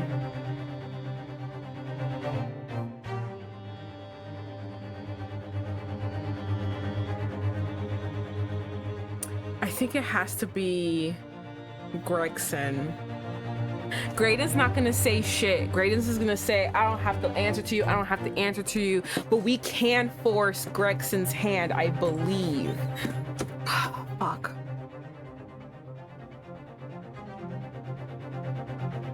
But know this.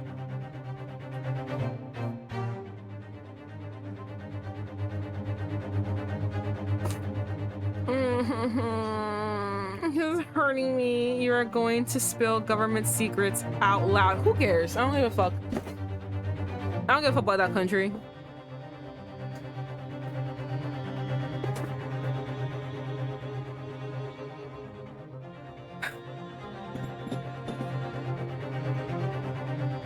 I think I can get Gregson to crack.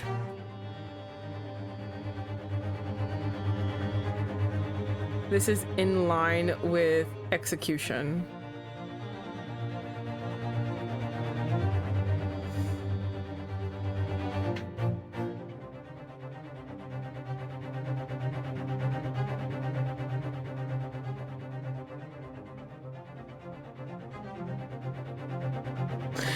Oh my God, why is this so hard? I just want to win.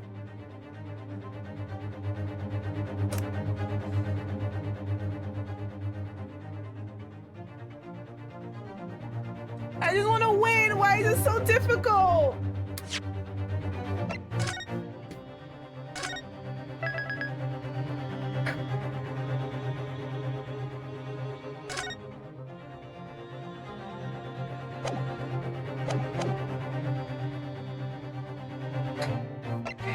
Inspector Gregson.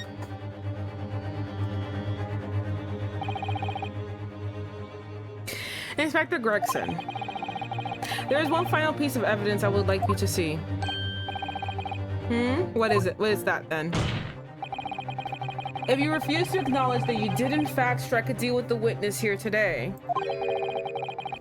then you leave us no choice but to examine this piece of evidence thoroughly. Well, go on. This is my last chance. It looks like I'm going to have to force his hand here. One final piece of evidence to get this detective to admit to the deal he clearly struck with Graydon. Oh, God.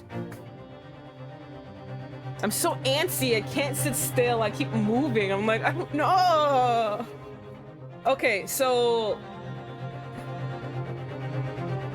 one final piece of evidence. It's the music box, right? Am I like wrong? It's the music box.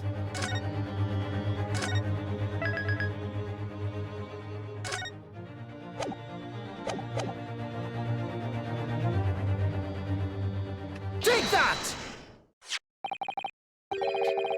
Is this Mr. McGilder's peculiar music box, counsel? Yes, with the disc already in place, ready to play, I think perhaps now would be a good time to listen to the sound produced by the music box again. Only this time, with the second disc, we just discovered set in place as well. Goodness, this council. No, wait, I can't let you do that. Why not? But because well, because it's got nothing to do with this case. That's why. It actually quite literally does. Not true, Inspector. The defense has already proposed that the sounds heard by the court earlier from this music box were part of a Morse code message. We know that Morse code comprises of two distinct tones. The defense believes that the second disc contains the second tone needed to complete the message. And now we have a chance to confirm that theory. For crying out loud, Sunshine, you're taking this state of secrets here. Talking about state secrets here. I don't give a fuck. That's not my country. You should have thought about that, but you should have thought about that before you said no to me. Not my country. If you go in the whole courtroom hear confidential information like that, it's treason. Then do you admit the charge? That in order to protect legal state secrets, you engage in unlawful dealings with the witness? You're mad. If you let that secret information out into the public domain, you'll be making an enemy of the entire British government, you idiot. I don't give a fuck. Bring it on, bitch. Objection. Let's not forget, Inspector, that you, a Scotland Yard officer, leaked confidential case details to the witness. Thank you, pot me kettle. That you continue to lie to the court, and all because by fair means or foul, you determined to do your duty. Well, by fair means or foul, I'm prepared to do mine. Don't you dare. Try me, bitch.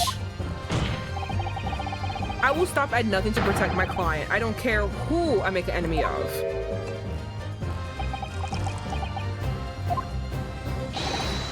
My lord, if you please. The court must hear the sounds made by that music box. Come on, Von Sykes. It's so funny to me when he pleads for Von Sykes. Because it's maybe it's just like clear. It was like there was like a phrase that I heard once that the opposed understands their the opposed understands their oppressor. I think it was like that. Like he really thinks that Von Sykes is on his side, and because me and Von Sykes are always on odds, like I feel like whenever he's like, Von Sykes help me, I'm like, why would you ask him to help you? That's weird.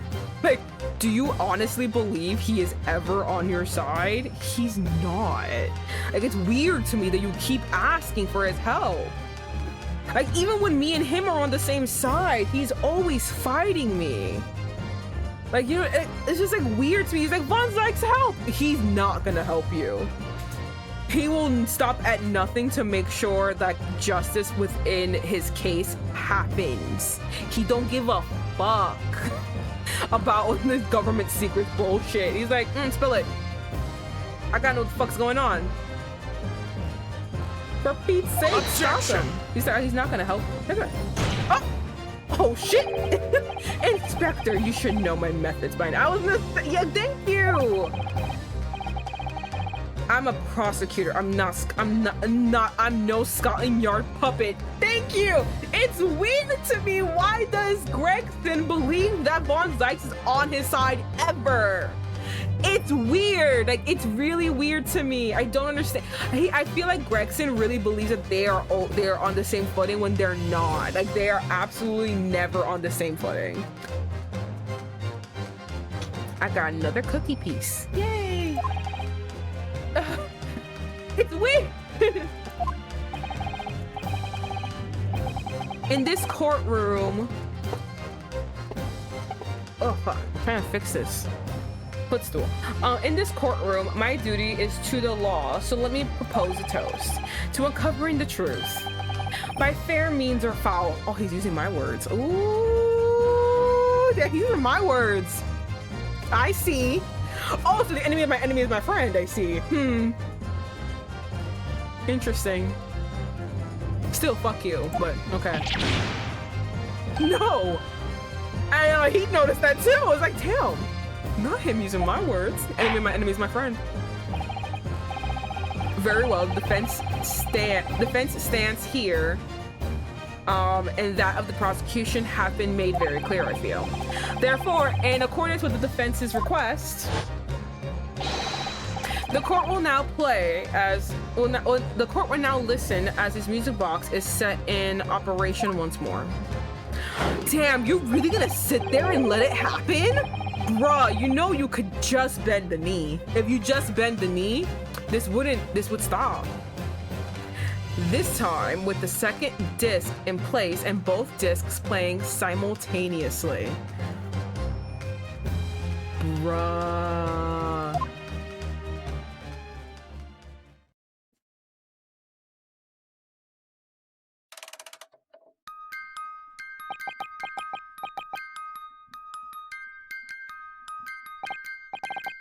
Oh, listen to that.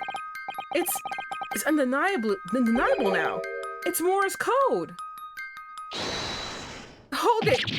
All right, I admit it, whatever you want. But for the love of God, stop that blooming box. Shut the blooming box up.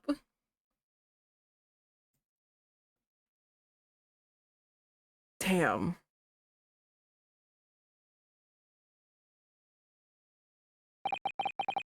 Let me ask you again then, Inspector Gregson.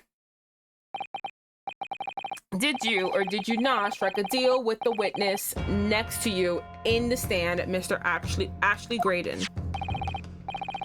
Specifically, did you furnish the witness with confidential case details in exchange for this music box disc? Did you reveal the existence of the peephole in the pawnbroker storeroom door, Inspector?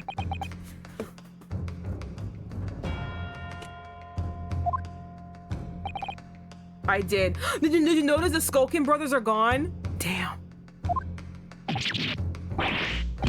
Stop! What are you doing, man? Shut up. That's all. It's all exactly like the young Eastern lawyer said. Finally, someone acknowledged I'm a lawyer. When the trial resumed after the recess and we were stood here in the stand together, that's when he approached me with the deal. Shut up, you imbecile! Shut up! Psst, you there. You're the detective who turned up at the pawnbrokery the other day, aren't you? I may have something that you're looking for, Inspector, with me at this very moment. So, how about a trade? I suggest you accept.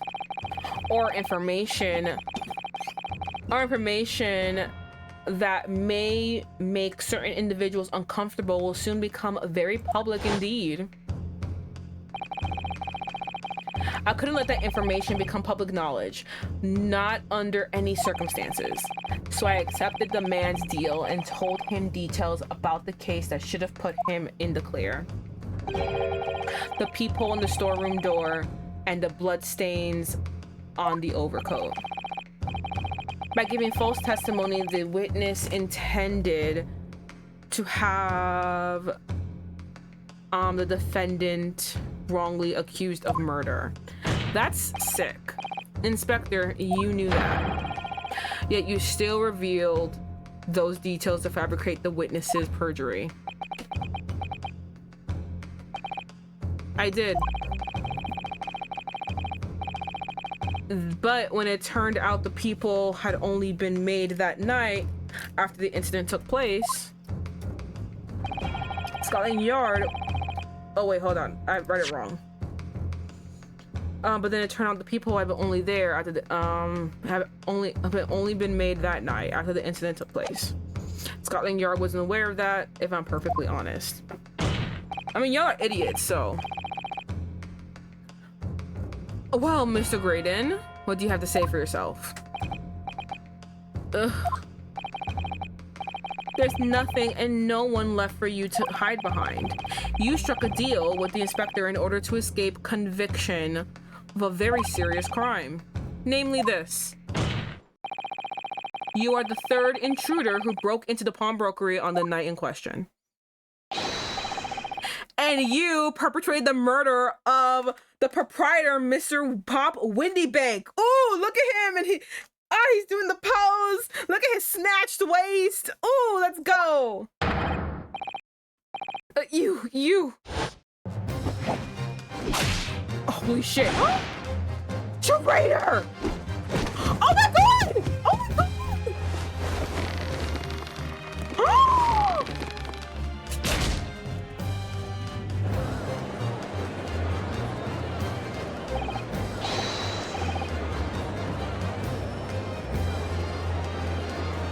Hold on, guys. Hold on 1 second.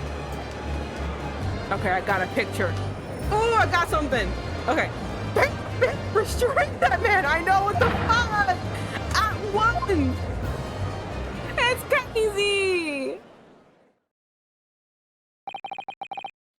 That's it then. It's all over.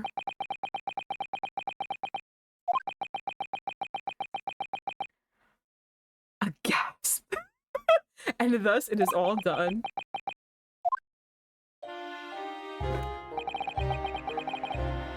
I despised my life growing up. Those slums were vile places. I was cursed from birth, born into poverty, the son of a penniless artisan.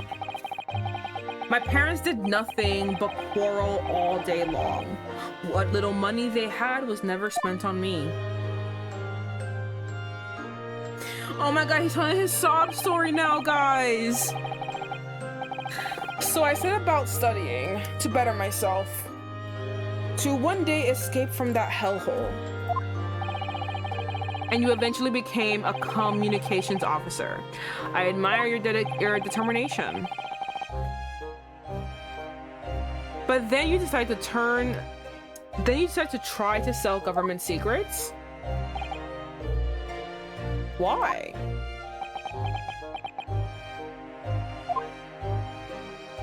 Not him. Look at him. He's performing on stage right now. He's like, cheat to camera one. Isn't it obvious? Because I wanted money. Even now, years later, the nightmares of my life in the slums wake me in the small hours. I wanted to drown them out with more money than anyone who lived in that squalor could ever imagine. Then one day I met him. Mr. Magnus McGilded, the devil himself.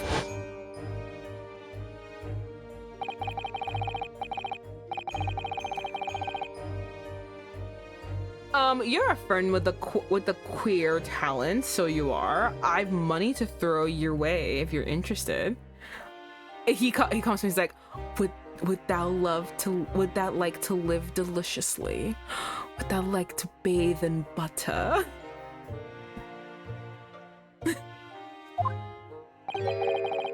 All you need to do is go along with me little plan now. God, these white lights hurt my eyes. I was to steal the ministry's telegraphic message logs, and McGilded would buy them for a handsome sum. As I was responsible for inspections, as I was responsible for inspections of the ministry's communication office, it was a simple enough task.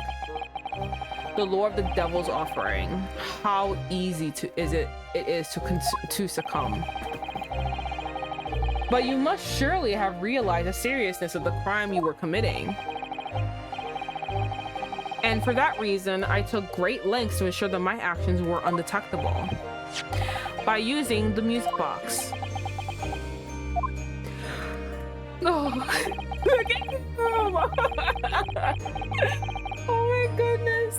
My father was a brickmaker, though my mother divorced him when I was still a child. Yes, Mr. Mason Melverton. That's right. He was very skilled with his hands. He'd once been a music box maker's apprentice. I imagine his skills would be sufficient to create a machine that could generate Morse code. So I sought out my father again to employ his services. It was the first time I'd seen him since I left the slums 10 years earlier.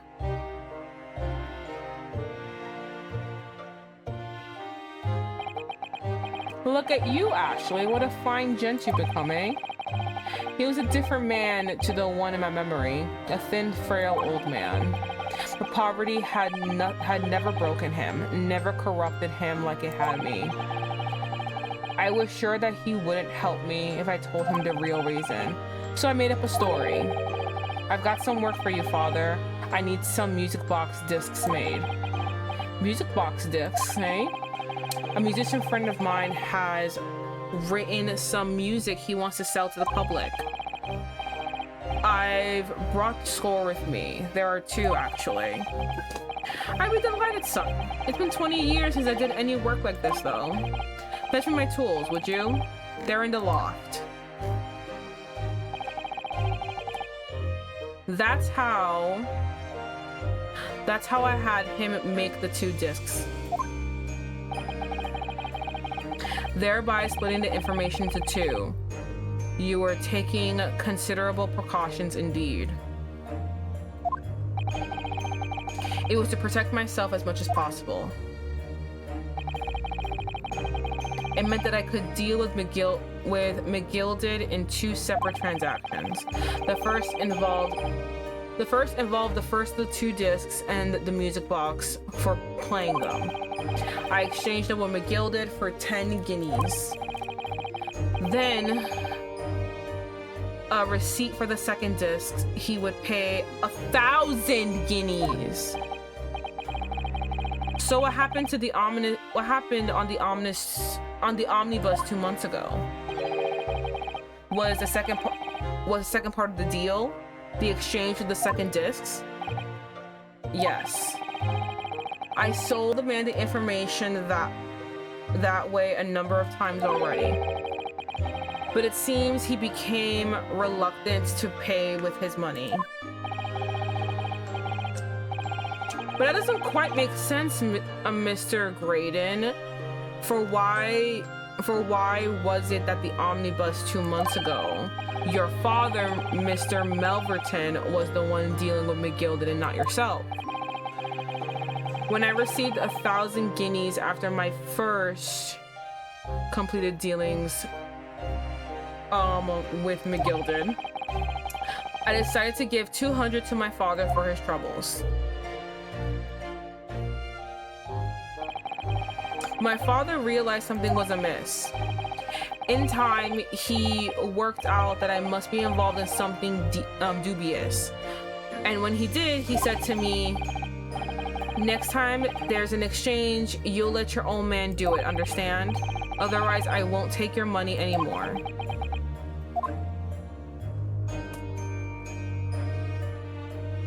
Yeah, snatch the waist too, you see that? It was my father's way of dealing with it, I suppose. Climb onto the omnibus, hand over the second disc, and take the money from McGilded, that's it. He had no idea what was actually on the discs I asked him to make. He never knew.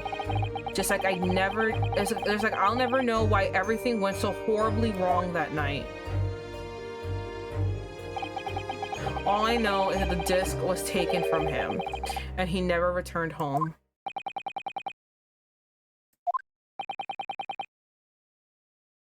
Wow, McGilded is a fucking dipshit.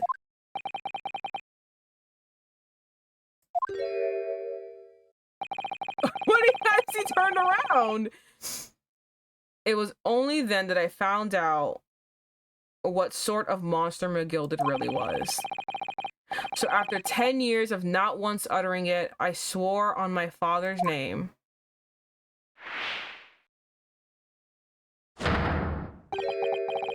to exact revenge. Revenge? Did you kill him? Did you put the did you set the bus on fire? As anyone with even a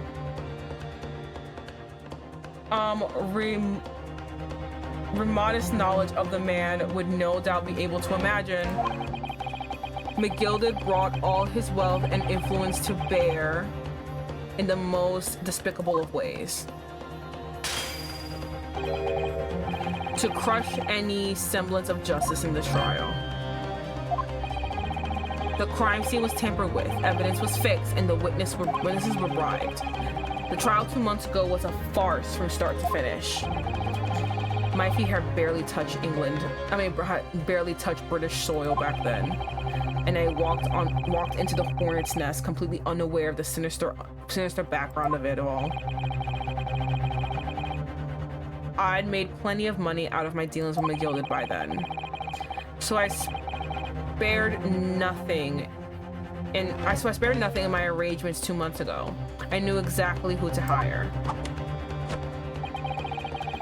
If you're willing to pay the price, there are people in this city willing to do anything you ask. McGilded himself had shown me that.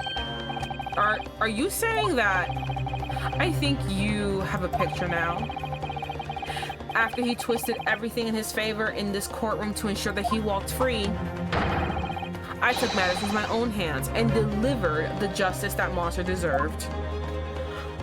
You set him on fire! That tragic accident following the trial here 2 months ago was planned and executed by yours truly. McGilded's death that day. Okay, listen, I get it. All he had to do was just give my dad the disc and he killed him. Fuck him, actually. It was caused by this man. Remember, no one said that Vods was the Reaper. Just that anyone he prosecutes dies. Everything is ready, sir. If you'd like to follow me to the courtroom. What's this, officer? This is sooner than I was led to believe. I hope it's not inconvenient, sir. There are some changes to the schedule. Well, must be making tracks now. It's time for the inspection. We're going to examine the omnibus again, so I'm told. I asked if I can be present there myself. So that policeman who came to tell McGilded he could examine the omnibus again. That's right, an imposter, hired by me. McGilded used his wealth to manipulate the trial. He paid everyone to altercate the omnibus with all manner of false evidence. He threatened witnesses to lie in their testimony.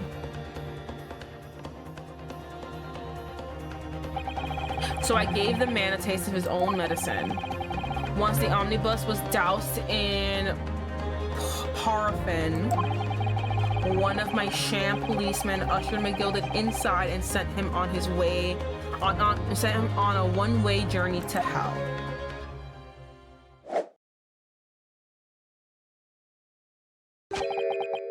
An eye for an eye. That's how I avenged my father's death.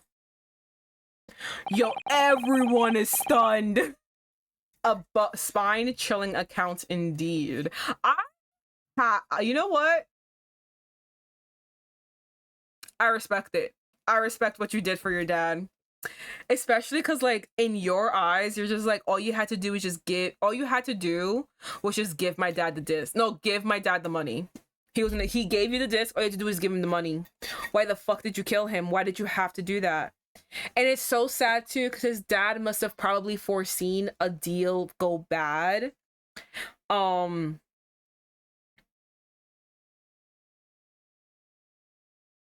Yeah, his dad must have foreseen that, like, yeah, he's paying you now, but he won't pay you the final payment. Something bad is gonna happen. So, like, because the only way the rich stay rich is they don't really pay. You know what I mean? That's how the rich stay rich. So he probably was just like, he kind of like sense what's going on. So he's like, let me go instead, like, just to save his son, for just in case, like, you know, it does go wrong. And it did go wrong, and he ended up dying because he didn't want to pay him the last 1,000. That is if he didn't do it already.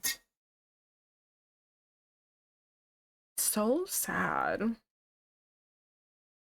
A spine-chilling accountant. Yeah, I respect it. I don't respect you trying to pin this on my client though, but I respect what you did for your dad.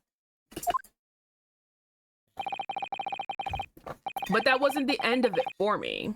There was a loose end, you see. A loose end? The fucking music box, bitch!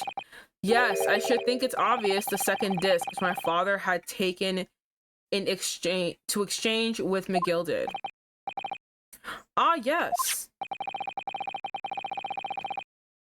There was indeed no mention of it in the man's trial 2 months ago. Clearly because it had been removed from the scene of the crime. When I realized it was missing, I remembered something. Something from the first time I've dealt with McGilded.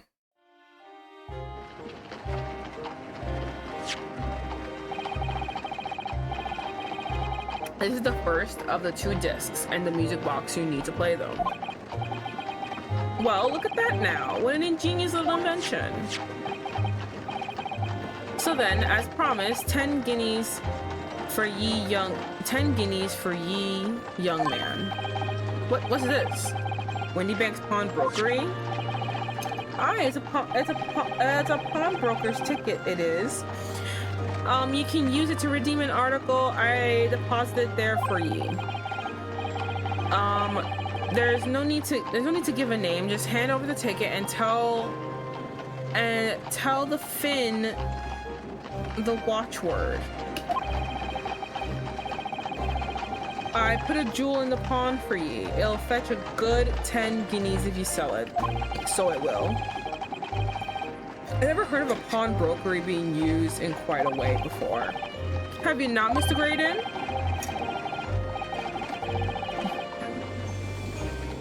London's pawnbrokeries are very useful places, you know. Each one is like an extremely secure vault.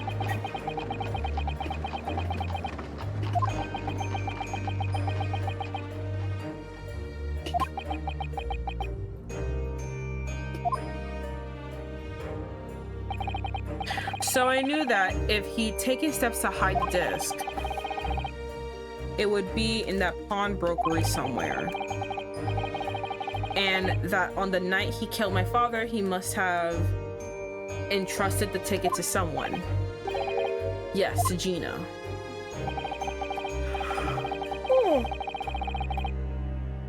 I remember now that when we first met you at Windy Banks that afternoon 2 days ago, you had a description of Miss Lestrade written down. How did you know who you were looking for? From the trial, that pickpocket's testimony was clearly peculiar. Anyone could see that. I don't see it. My doctor. Oh fuck! I missed it. What did he say? I realized immediately that she was another of McGilded's pawns, that he had threatened her somehow. So I started to make some inquiries. I had a strong suspicion that the girl would come out of the woodwork on the redemption deadline. And he was absolutely right. And yes, sure enough, she did. All I need to do was wait until the girl went to Windy Banks to redeem the articles.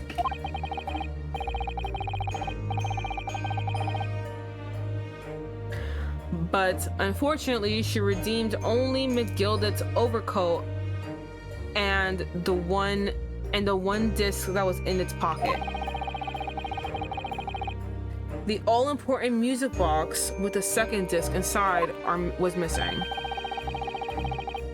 because it was already been forfeited 2 days earlier. But I was unaware of that fact. Had I not been, I could have avoided my nighttime excursion. Meanwhile, as our investigation into the stolen government secrets was progressing, we picked up on the fact that Mr. McGilded was involved. Inspector, you recovered fast.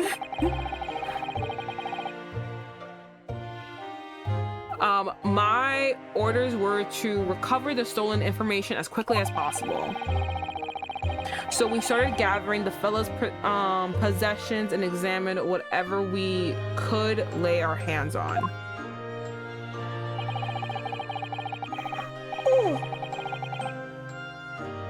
We had a full-scale investigation going on at the yard, but we had to keep it as quiet as we could. Then, when the inspector here took the disc from me in the pawnbroker that day, I became nervous. I was sure the music disc and the second disc were still there in the shop somewhere.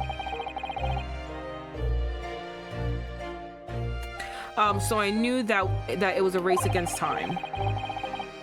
I had to find those articles before the police did. So that's what prompted you to break into the place that same night. Stone redeemed a hydrate and a stretch. I do need a stretch. Oh my goodness.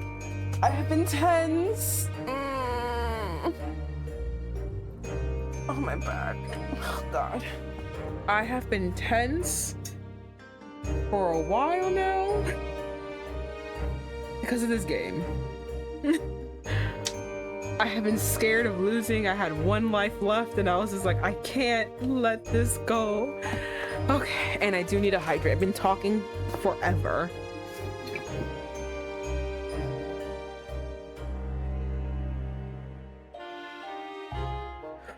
Oh my God. Wow, all that water. I'm gonna need more later. Okay. So that's what prompted you to break into the place that same night.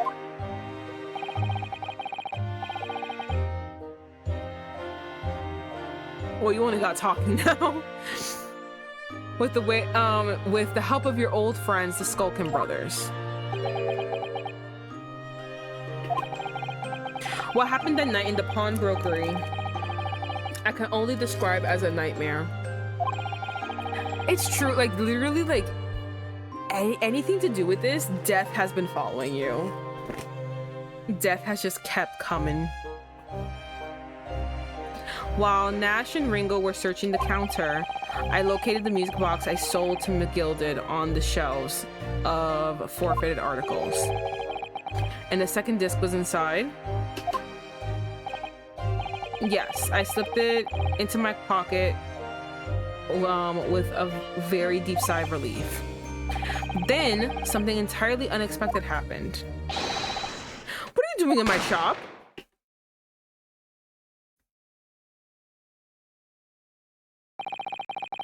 A gunshot rang out in the shop and I felt a sharp pain in my left arm. The broker fired his gun and the bullet pierced your limb. Yes, exactly. But unfortunately, I decided to bring my own gun with me that night just in case.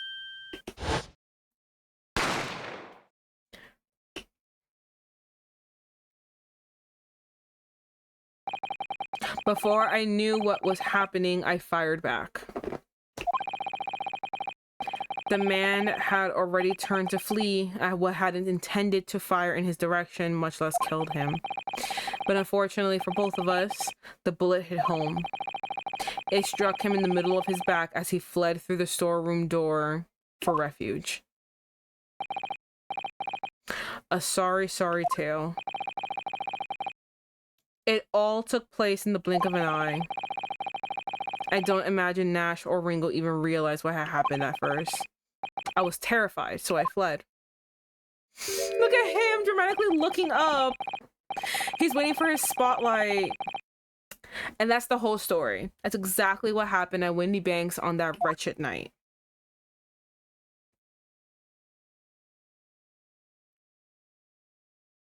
crazy.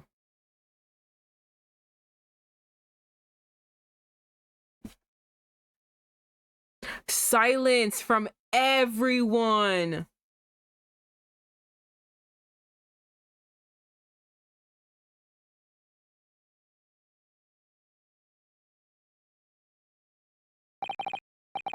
Earlier, you called McGilded a monster. A man who used his wealth and influence to distort the facts and escape justice for a crime of murder. What tragic irony. For what you have done is exactly the same. Mm-hmm. You become the very monster you saw and despise so deeply in Mr. McGilded. You either live long and you either live you die here, you live long enough to become the villain.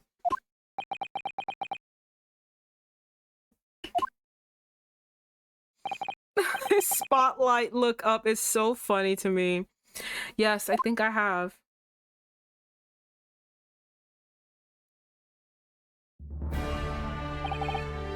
Well, this has been a long and exhausting trial. It fucking has been. It's been so long. However, it would seem that at last we have arrived at the truth. Inspector Gregson, he stared at the abyss long enough for the abyss to stare into him. He did. Inspector Gregson, what of Ashley Graydon? He's being restrained, my lord, and is being escorted to the yard. I can't believe it. He'll be charged with the murder of Mr. Windybank. Hold on, let me... I think you're way too high. Okay. You should be fine there. It was bothering me this whole time. Okay, and the stealing of government secrets. Very good. And you, Inspector, regrettably, you will have to face charges yourself. No, regrettably, fuck you! You're facing charges too, bitch!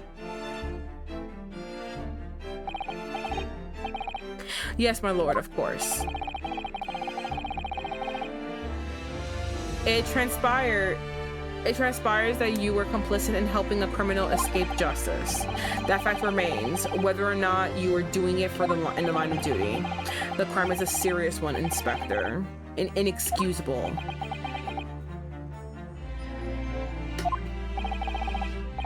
Now to the defendant, Miss Gina Lestrade. Yeah? It's time for the final adjudication.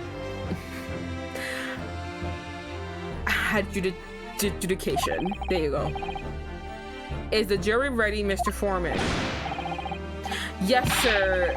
Cherried up squadron is standing by, sir. This is really it now. Thank God. The final push, the final call, the final whistle. That should be the tagline for me. Final push, the final call, final whistle. My men are ready to deliver their verdicts. Thank you, Mr. Foreman. Did not ask for all that, but thank you for your enthusiasm. Well, very well, ladies and gentlemen of the jury. You will now declare your final decisions to Not guilty. Not guilty. Not guilty. Not guilty. Not guilty. Not guilty.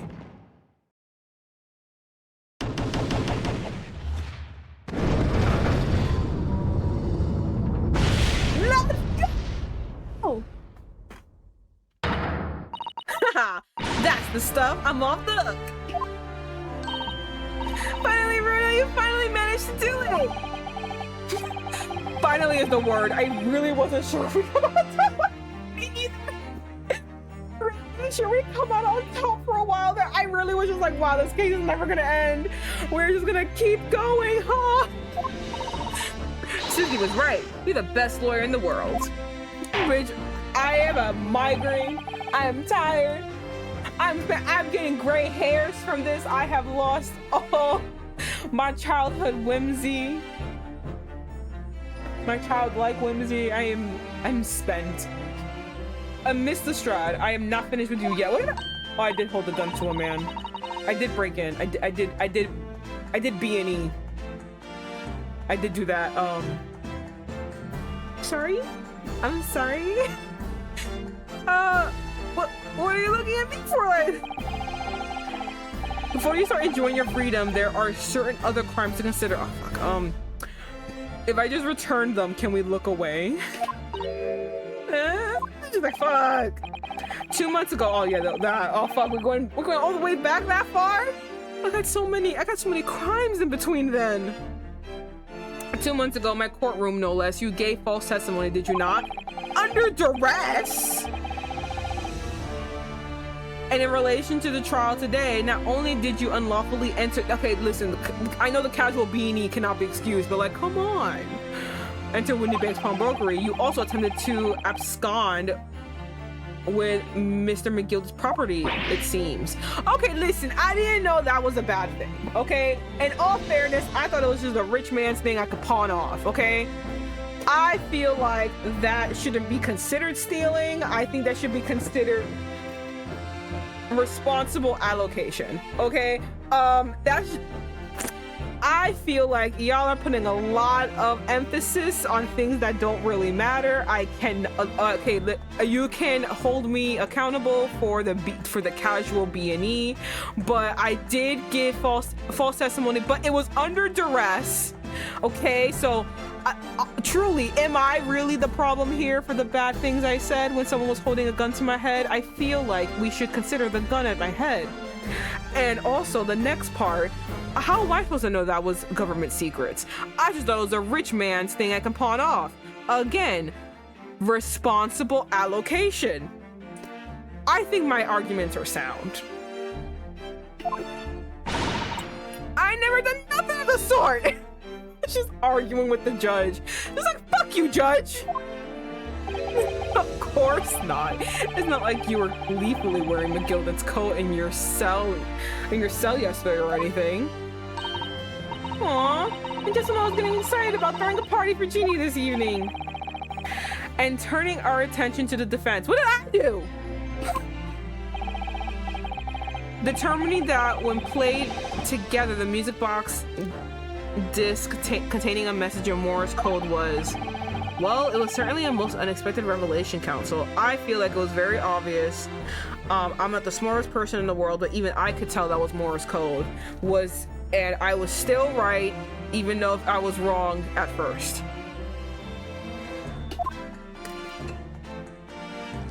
That's right. Give me a compliment. Give me a compliment. Let's go. Let's go. How it tastes coming out of your mouth. Complimenting me. Like vinegar, right? Fucking bitch. Once again, if he, but you did let government secrets out. If he would have just said yes, it wouldn't have happened. Therefore, I shouldn't be blamed for my hands being tied. He should have just said something. If he would have said if Gregson would have said something, this wouldn't have happened. So truly, it's Gregson's fault. So everyone is under some punishment. It's truly Gregson's fault. If Gregson didn't keep his mouth shut, we wouldn't have been in this situation. But my hands were tied. Therefore, it's his problem. He's the villain here, actually. It is, but that is his pride. Exactly, and that is a sin. Bringing up the Lord right now. And the separation of church and state, we're bringing up the Lord. And that is his problem. See, so I shouldn't be punished for what he did wrong. Quite so, my lord. The prosecution was caught entirely off guard. In fact, I think we should applaud my learned friend's courage here today. I propose a toast, not him actually giving me a toast. Oh my god. Oh my god, the racist is giving me a toast? To demanding that government secrets be disseminated before the entire courtroom. You can never just, it has to be Yeah, half and half, exactly. It has to be a fucking backhanded compliment with you, doesn't it? You can never just praise me for doing a good thing for your fucking country, not even mine, for yours. You did the right thing even though it would cost him his life. I don't give a fuck. You can never just give me a compliment. It has to be it has to be a backhanded one.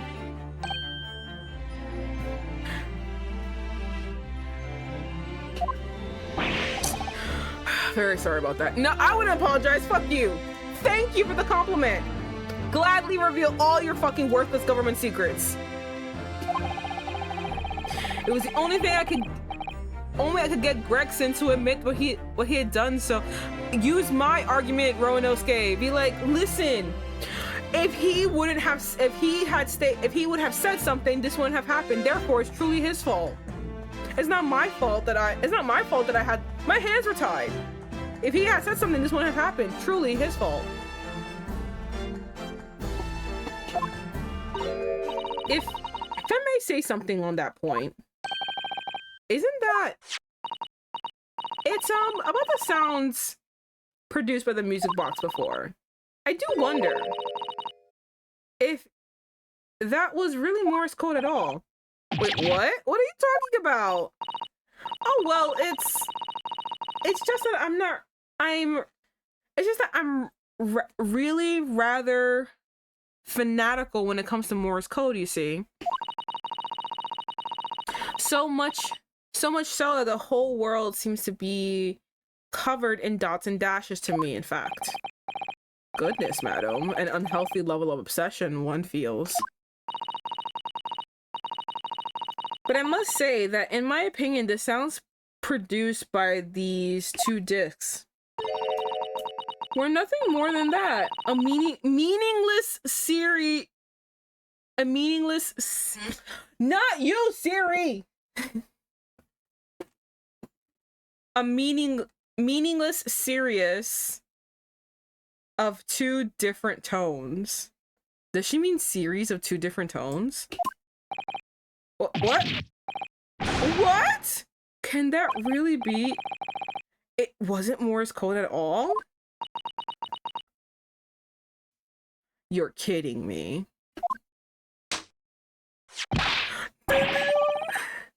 My lord, the defense would like to listen to the music box. No, we can't listen. It's good. Okay, hold on. But if that's true, then is it government secrets? Oh yes, that was a typo. Okay, cool. Wait, then is it really government secrets? Are we willing to listen to this again? The defense would like to listen to the music box again. He's not going to. Are you fucking nuts? How many times do I have to tell you those discs contain minstrel secrets sunshine? Yeah, we can't listen to it again. This courtroom is not an appropriate forum to discuss the nature of the government communications. We know McGill did conspire to trade national secrets with our enemies, secrets acquired by Mr. Graydon. The man has admitted to his crimes. We have no need to pursue the matter further. Yeah. It would be so funny if that disc was the incorrect one. It would have been so funny if he accidentally just took a random one and put it in there, and that's why it's just like it's meaningless. It's meaningless. The dots and the dashes are meaningless because they're the incorrect ones. That would be so funny. Or maybe his dad, like his dad said, he did it 20 years ago. So what if he fucked up? He fucked up when he made it. Shit. Ugh, but it's really going to bother me. I know it'll bother me too.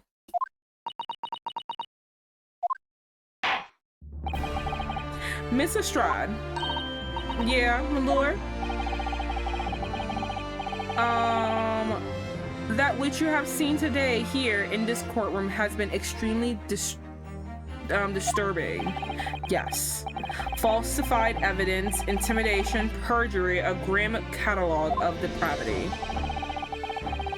An appalling experience to befall any child.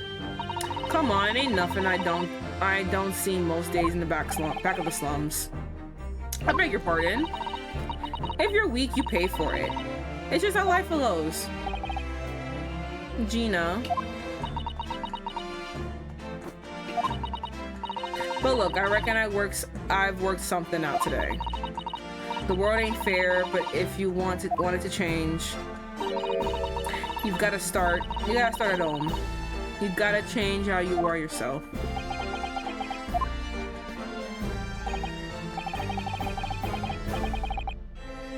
Well, that's a very laudable lesson, I would say. I eagerly look forward to the born-again Miss Lestrade never gracing my courtroom with her presence again. Don't be too hasty, sir. I saw something in the next one. Now, with regard to the murder of Mr. Pop Windybank, proprietor of the pawnbrokery business on Baker Street, I hereby declare the defendant Miss Gina Lestrade not guilty! We did it, bitches! Oh, the ceremonial! All the fireworks inside the building! Not you doing the smoke show! Oh my god! All the confetti just coming out of nowhere from the sky! That is all. Court is adjourned.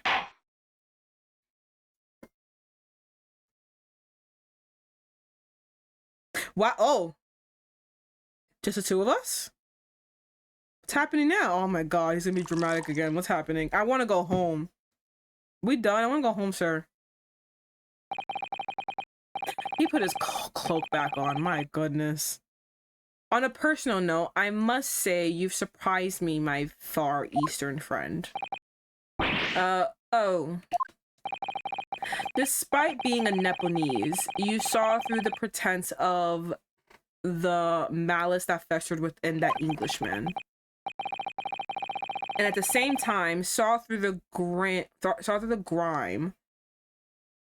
to the surprising heart of your English client.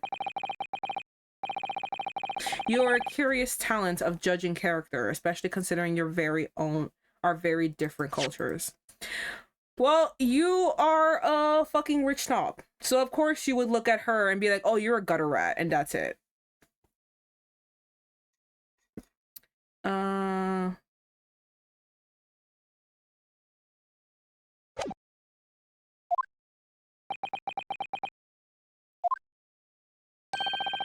don't think there's anything curious about it. I'm just not a pompous bitch.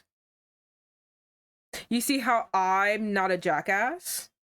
I'm not sucking on the bourgeoisie's dick? That's the difference here. Whether you're from the Empire of Great Britain or the Empire of Japan, we're all human beings. We're not so very different on the inside. You know, I took this case for one very simple reason. To lock swords with you once again here in this courtroom. Oh, I know.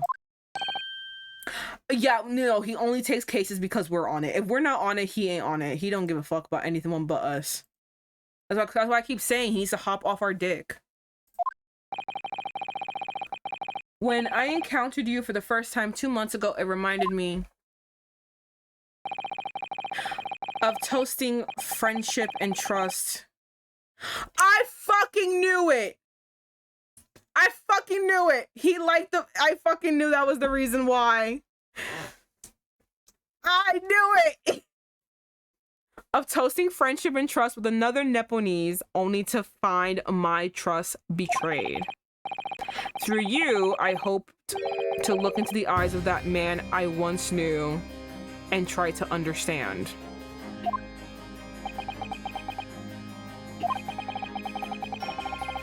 You mentioned something similar earlier today about total betrayal at the hands of the Japanese.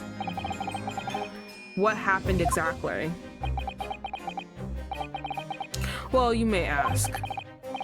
And one day, when the time comes, you will learn the answer, whether you like it or not. What's that supposed to mean? All right, then I'll wait for that day if I must. I'm not. I don't give a fuck. I asked now because I cared now. Later, I don't give a shit. That's a lie. I'm always gonna care. I want the cheese man. But he don't need to know that.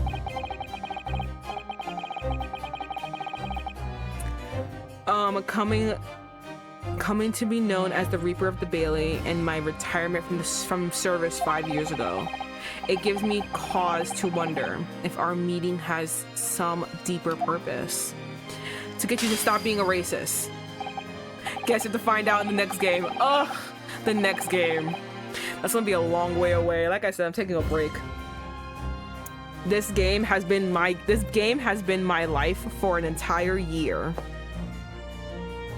See you here next year. to how it ends. Yep. This game has been my life for an entire year. I love it so much, but I do need a break. I need a break from this game. So farewell, my learned Nepalese friend, until we meet again. He couldn't just not say a racist thing before he left. April 17th, 5:24 p.m. The Old Bailey Defendant's Antechamber. It's done! It's over at last! But... Where's Iris disappeared to? Ah! Congratulations, Gina. I knew it all along. I knew you were innocent. Aw, I'm not gonna say thank you. Well, you did what you said. You did what you said, Mr. Nara Odo. You believed in me right up to the end. You're as odd as your name. What's odd about it? I told you I had faith in you, didn't I?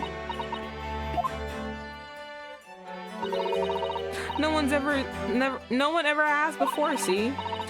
Get the promise, I mean, properly. That's awful. I figured something out today. She's a cute little blush when she does this little pose.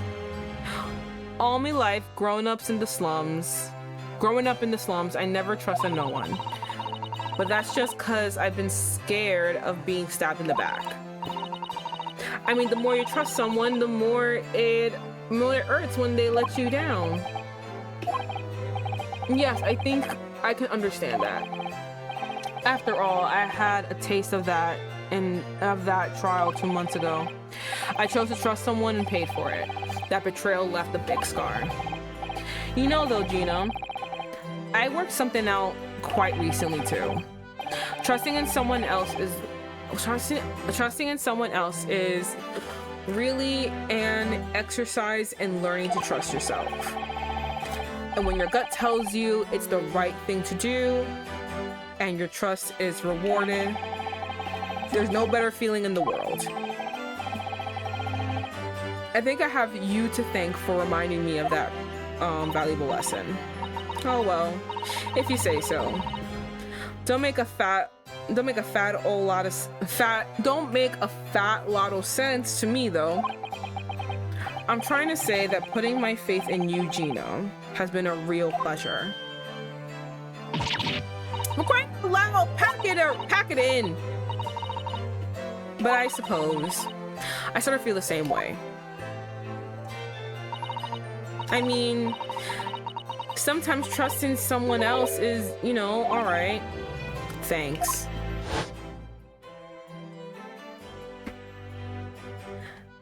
This is the way I see it, Romanowski. Not Kazuma again! A defense lawyer is only as good as his faith in his client. And that comes down to how much faith he has in himself. After this experience, I'm starting to feel like I understand what you mean. Kazuma, am I living up to your expectations? Am I turning out to be the lawyer you believed I could be? Pardon the interruption. Who's this? Of course. My God, sir, every time. And even the fucking other guard is like, who the fuck? How the fuck did this happen? But what the deuce does a man have to do to be noticed around here, my dear fellow? That voice. It's too late for that voice now, Mr. Naruhodo. No, I know who it is. It's just so funny. I was like, my God, even the other guard is just like, what the fuck? How the fuck did you get here? Who the fuck is this? Sholmes! I've been standing here patiently in the corner of the room for an eternity. God forbid the attention is not on me. Yes, it is me all along, I would have said when you finally noticed me. But you people with your insistent babbling. He think that we talk too much. He think that we talk too much, motherfucker. Mr. Sholmes. Yes, it is me all along. You see? This motherfucker. I'd assume you were been taken back to the hospital, to be honest. Indeed I was, but I managed to escape again. Can you please go back to the hospital? I need you to go back. I'm afraid there's a scalpel inside of you, and I'm very scared about it. Oh. I happened to be aware of one or two foibles of the doctor who had tended to me. I merely made my knowledge of them known to the man, and he happily issued me with a leave of absence. Oh, very above board. He's fine, okay. But enough of my adventures. That was a fine victory, Mr. Naruhodo. Your tireless efforts justly rewarded, I feel. Congratulations are in order. As a close friend, I tip my hat to you. Oh, thank you. Some great detective you are. Great at being cold as ice, maybe. Have I irked you in some way, Miss Lestrade?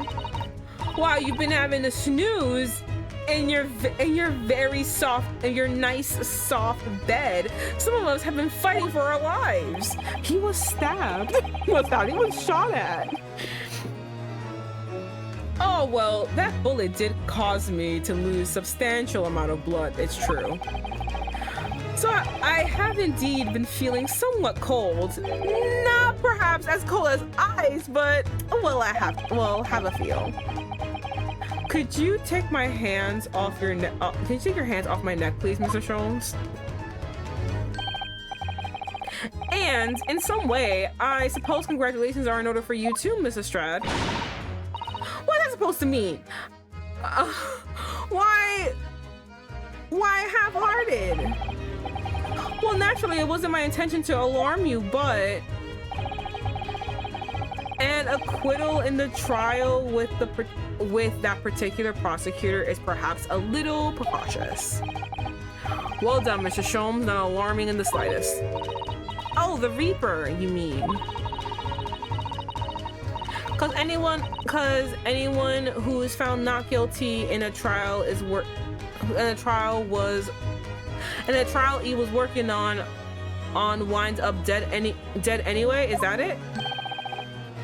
The very point I was trying to make, as exemplified by the fate of Mr. McGilded, in fact. Ah, but of course I paid no attention to such irrational drivel myself. Yeah, well, it don't bother me.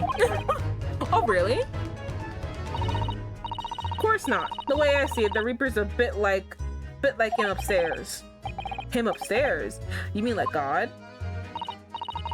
Yeah, and upstairs knows what's what, right? He knows what people are like on the inside. He wouldn't have gotten the wrong end of the stick. There are some coves like the bog trotter that are rotten to the core. At the end of the day, I'm upstairs makes sure they got what they deserve. I suppose that's one way of looking at it. Divine justice is one thing, though. The Reaper taking matters in his own hands and claiming the lives is another. Well, I'm not like the McGildeds of the world, so I ain't scared. I got principles, see?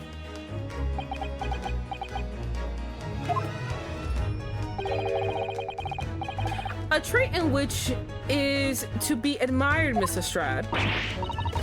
Oi, just give it a rest already. As I was saying, congratulations are in order. The news of your acquittal was a very welcome news to me indeed. Let me express my heartfelt congratulations, Gina. Well, there you are, Hurley. How long have you been here? Honestly, I went to the main entrance especially to meet you there. Oh, Iris, my dear, I do apologize. But wait until I tell you what happened. This pair made utter fools of themselves. What happened? As you know, I have a penchant for disguise. I was hiding in this room dressed as a bailiff. But these dolls didn't notice my presence at all. They had no idea. Can you imagine, Iris? Would you credit it? I'm not sure, really. I beg your pardon. I'm sorry, Hurley, but you just don't have the weighty presence you seem to think you have. In fact, you really ought to be careful about that. It's going to land you in trouble one day.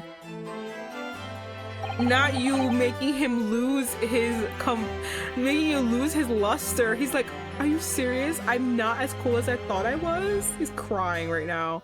I'll be careful. Ouch. I know. Oof. All it takes is a child to be like, you're actually not cool. Oh God. Anyway, it's such a shame. I was so hoping to throw a party for Ginny tonight, but you won't be able to come, will you?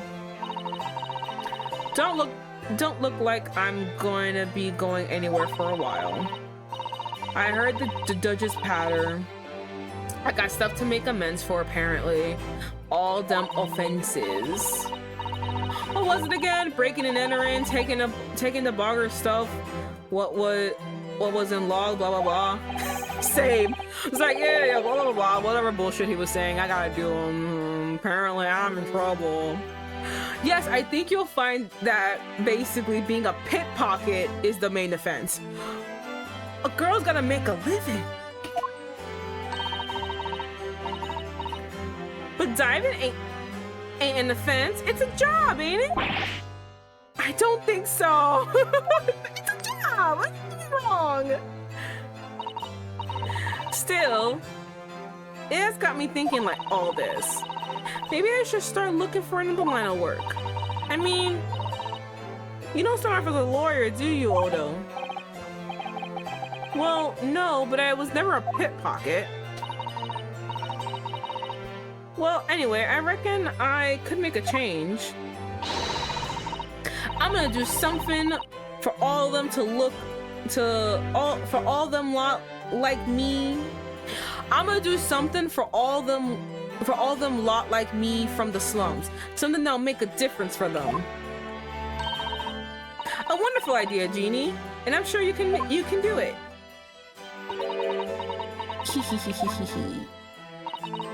What is it? Oh, she's crying. Nothing. Mission Lestrade, what happened? The prison carriage has arrived, man. Come with me to the rear gate at once. Well, I gotta go. I gotta pay for some crimes, I guess. Right, well, looks like I'm off then. Yes, goodbye, Gina, and be careful, and good luck. Odo? Yes? What are you doing? Stop it! What is this?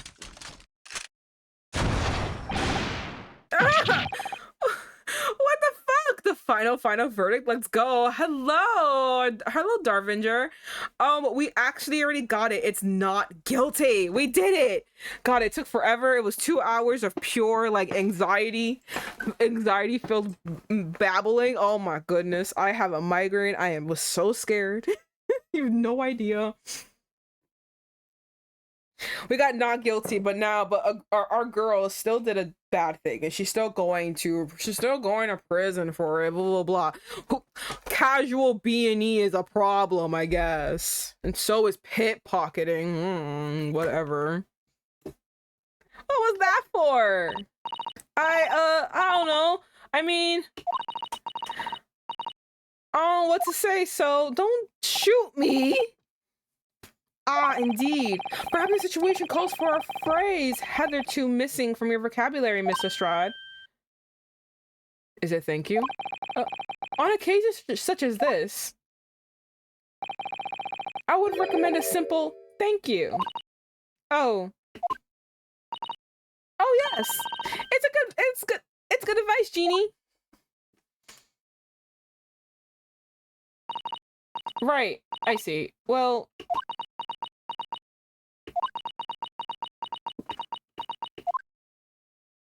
poor girl. Oh, my baby. Thanks, Odo. Oh, my little girl. Oh, thank you for everything what you've done, for believing in me. My baby. Not at all. In fact, it should be my line. Thank you, Gina. I'm so happy for her.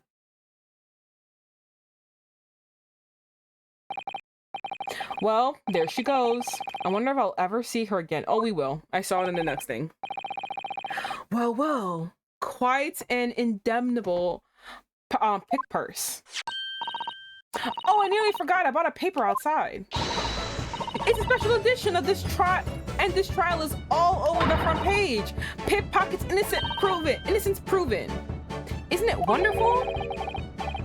You should have shown it to Gina, Iris.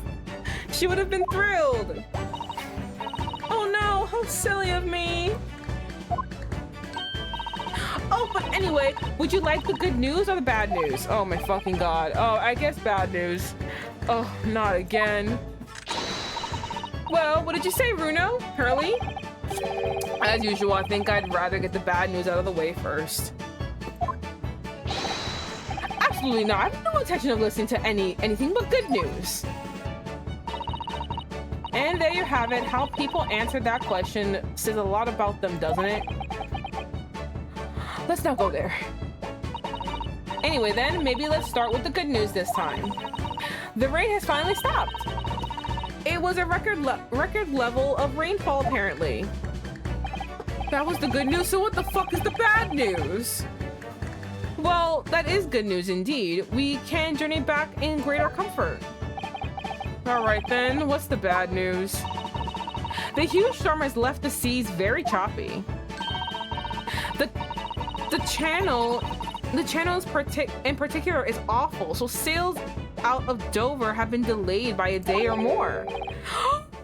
So you're saying that Susato is still here? Wait, Dover?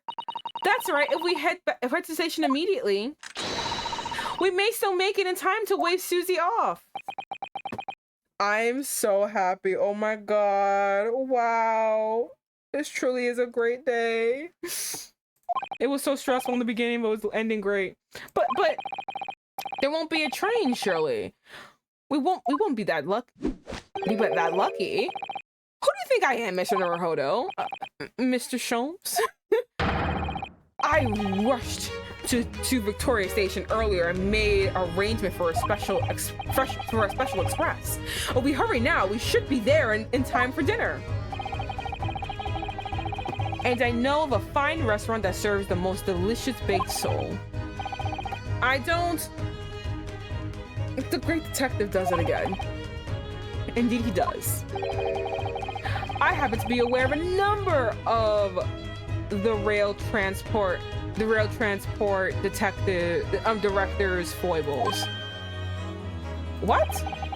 I merely made my knowledge of them known to the man, and he happily laid on the locomotive. Elementary. Damn, you really are just fucking threatening people with all their misdeeds, huh? Just an idea. But it might be wise to stop manipulating people that way. Or we keep doing it for our benefit also. Just saying. What are we waiting for then? To London, Victoria. Susato. It's nighttime. April 18th. Oh my god, it took us all day, all night. 5:32 a.m. The port of Dover, quayside. That took somewhat longer than I anticipated. Susie's boat must be about to leave now. Miss Susato, where are you? Where's my best friend? There she is! Over there, look! It looks like she's reading something. It's a big-ass book. Hold it!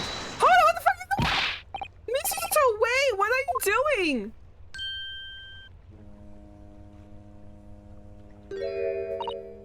Mr. Naruhodo, what are you doing here? Oh, we came as soon as we could after the trial, I mean. We heard that sailings were being delayed due to the bad weather, you see.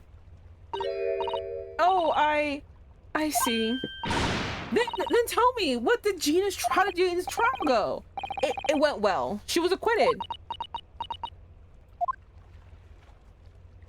Aww. That's wonderful. Really wonderful news.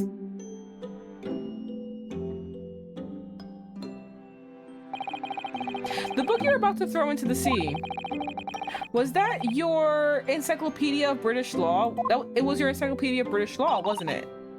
Oh dear, I was hoping you hadn't seen it. I'm not worthy of practicing law in any way now. What? Listen, we all commit crimes. Okay, we'll all overlook it. Come on. So, I was saying my final farewell. You were saying goodbye to law? You, Susato-san?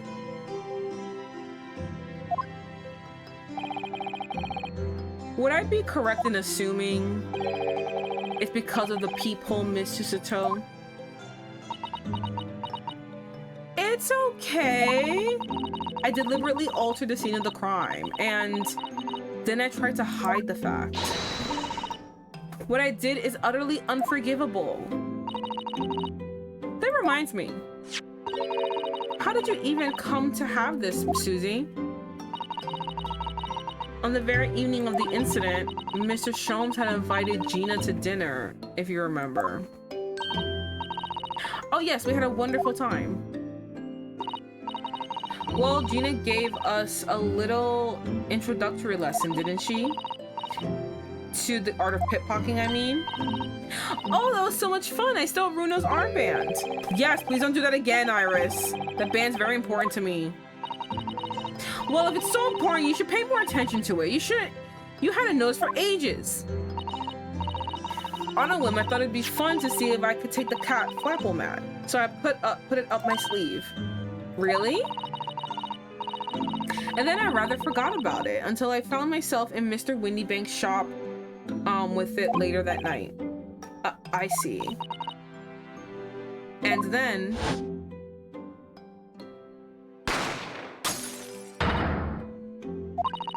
Ah! Mr. Sholmes! Mr. Sholmes! Leave me, Mr. Naruhodo! Right. After Mr. Naruhodo had left the shop, I started to think that door started to play on my mind. The storeroom door, you mean? Yes, if Gina was anywhere in the shop, I realized it could only be behind that door. And at that moment, the little device that I put up my sleeve sprung to mind.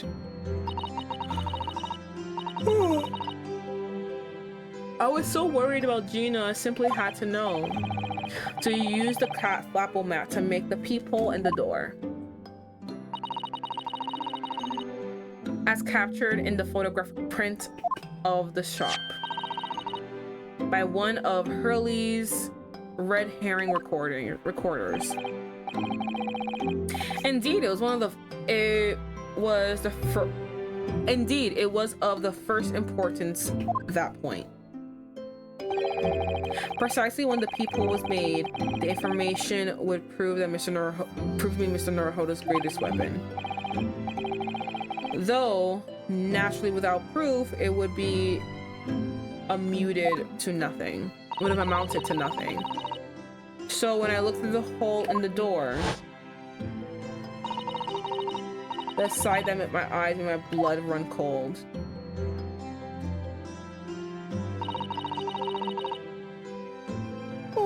Thoughts started to run through my mind. I remembered that trial 2 months earlier, the trial of Magnus McGilded. I thought about how he had manipulated the evidence and arranged false testimony to secure his freedom. It made the British justice system feel very dark and sinister to me. And then the terrible thought occurred to me. What if some wicked criminal was planning to do the same thing now? She was so right. Damn, dude was so smart. But from the appearance of the crime scene, it looked exactly as though Gina had shot Mr. Windybank. Even though I was sure she would never have done such a thing. You were worried that the true culprit would try to frame her for the crime. That's right. But then I realized it would be very difficult for anyone to give false testimony to this case. What do you mean? Well, the crime appeared to have happened behind the door of a locked room. For someone to claim falsely that to have witnessed it, there would have to be a way to see through the door. Oh. For which a peephole would be the very thing. Only the peephole I had made wasn't actually there until after the crime had been committed, of course. The criminal would know that, so it wouldn't make any difference. But the possibility of a rather ingenious trap was there, was it not? A trap? Is that why she did it? So, is that why you kept it a secret, Susie? You never mentioned that you made the peephole to anyone, not even to the police. I know. And I knew at the time what I was doing was wrong, a criminal offense even. That's why I decided to confide in Mr. Sholmes.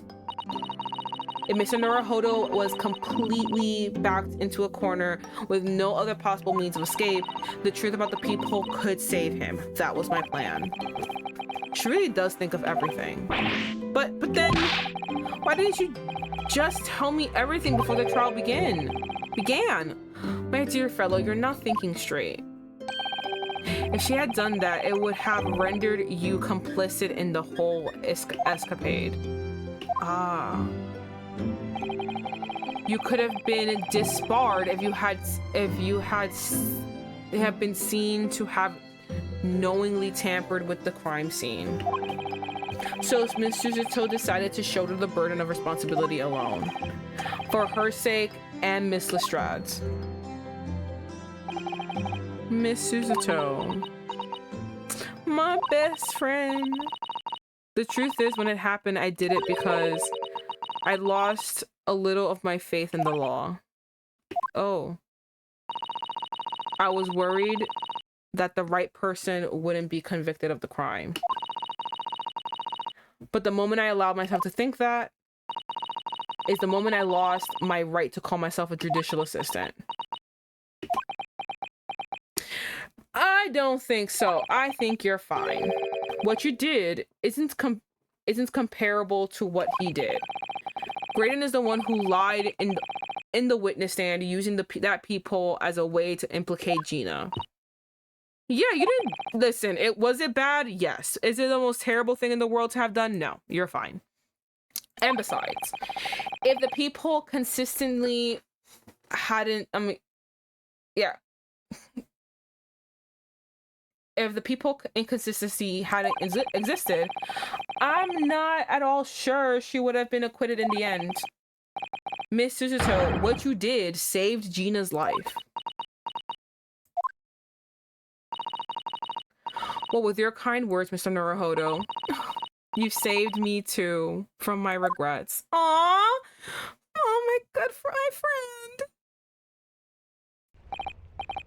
Well, we must all be thankful that Miss Lestrad's freedom has been assured. Yes, exactly. Although some of the loose ends in the trial will continue to play on my mind, I'm sure. But the revelation that the music box disc contains secret messages, Mr. Naruhodo. What a triumph to work that out! I'm full of admiration. Well, actually, that argument wasn't quite as compelling as I thought it was. Oh, it wasn't? There was a communications officer among the jury members, you see, the telegraph operator. She said the majority of the sounds of the disc were just meaningless tones. As one would expect, after all, we are talking about secret government communications. No doubt they were written in cipher to avoid being readily understood should they have been intercepted. A cipher? I see. Oh, okay, that makes more sense. I really was just like, damn, the dad did not do a good job. No, it was just even in more code. So then we could never have hoped to understand the message anyway. Unfortunately. Nonsense, my dear fellow. It's quite a zero pipe problem, I assure you. Yeah? What? When they do this, is hilarious. Oh my god, another one?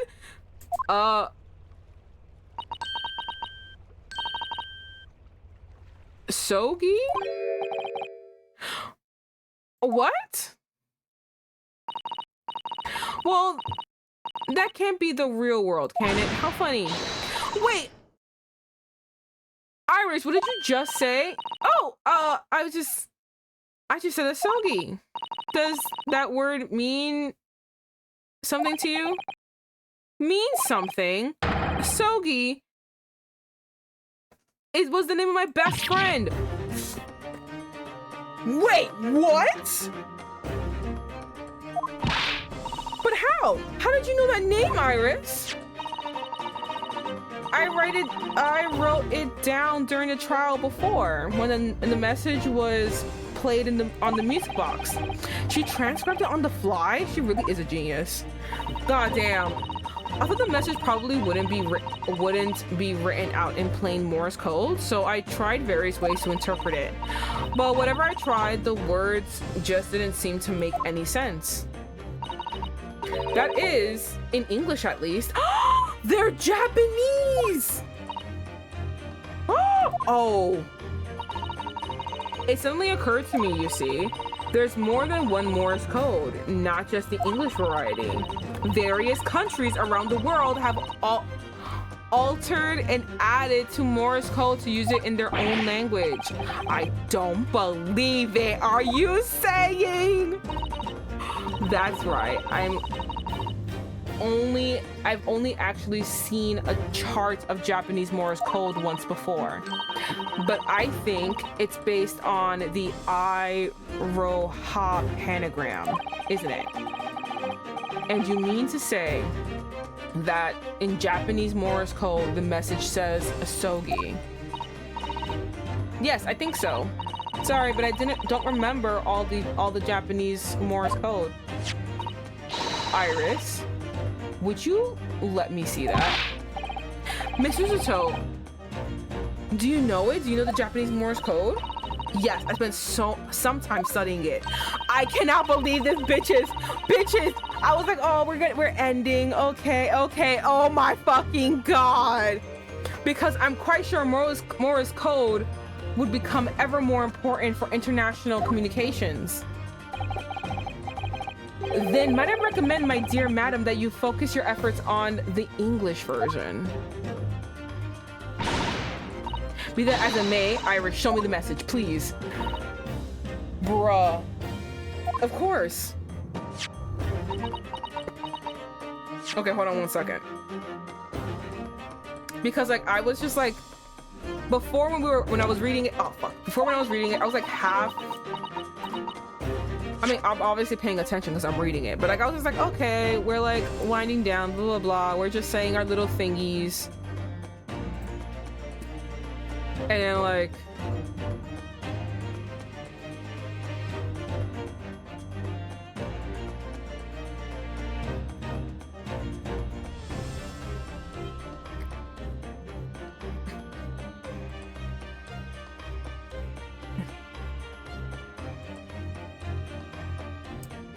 it's quite a zero pipe problem, I assure you.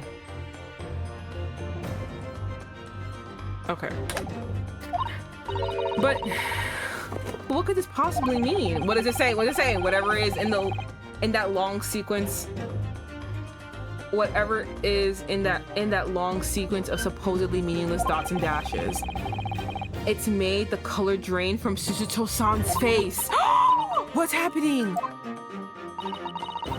There's no doubt that the message was written in Japanese Morse code. So the British Empire has been using Japanese for secret communications. I don't understand the reason why, but the message appears to be a list of 4 people's names. 4 people's names? The first is K. Asoki. No. Kazuma Asogi. Why? What was his name on the disc? The second is A. Shin. Shin, I don't recognize that name.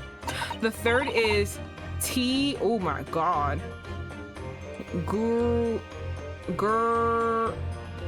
Gurgerson. I don't know. Yeah, Gregson.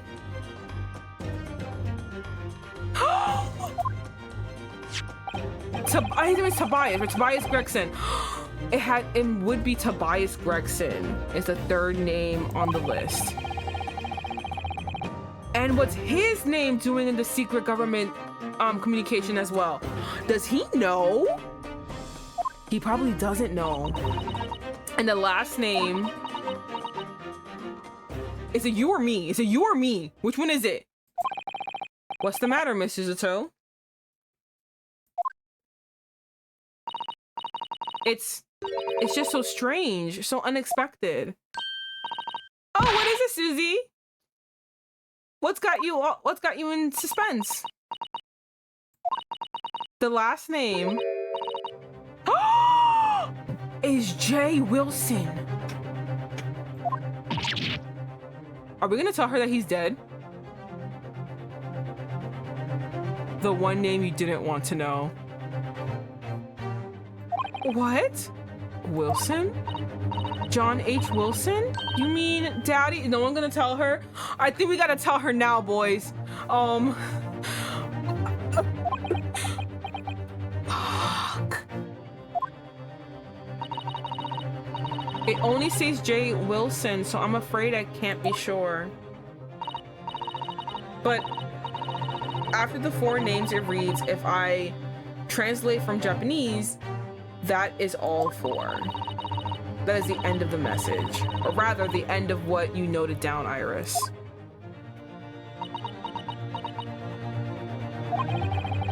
I just can't believe it.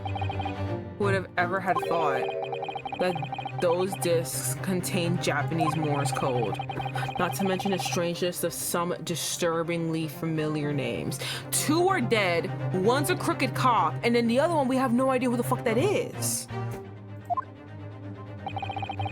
It would appear that this particular message is a communication of some kind between Great Britain and the Empire of Japan. I kind of want to say it has to do with, Wilson's death, but only Kazuma was there. Like the other 2 weren't, so I don't know who they were. So Daddy could be in Japan then, where Susie and Runo came from. And no one gonna tell her. We gotta tell her. I feel like we've been putting it off for too long. We gotta tell her.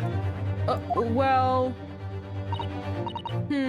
no. It's not very likely, really, is it? I mean, there are thousands of people with the surname Wilson, and there are lots of J's among them. No one's gonna say anything. Professor John H. Wilson, visiting professor of medicine at the Imperial UME University. But we can't tell Iris about that now. We just can't. We gotta tell her soon, lads. This is so strange. Somehow, in solving the case of Mr. Windybank's murder today, I feel like I've rolled back a boulder at the mouth of a very dark cave. I do wonder if perhaps it's a dark cave that we shouldn't go wandering inside. Curly, I gotta know. You speak so much sense, but I gotta know. I gotta know. You speak so much sense, and that's why you're gonna live to the end of this. And I'm gonna be the bitch dead, but I'm gonna be the bitch dead who knows the truth. I gotta know. Oh my God, you can't pull me away from Cheese Man. I must know.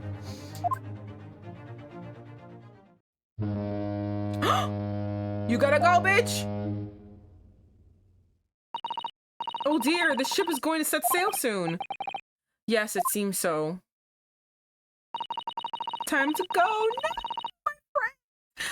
I'll sail on the steamship first to the port of Dunkirk in France. Then I'll change into a larger passenger vessel bound for Japan. You're really going then, Susie? We wish you a safe passage, Miss Suzuto. I'm so sad. Thank you so much.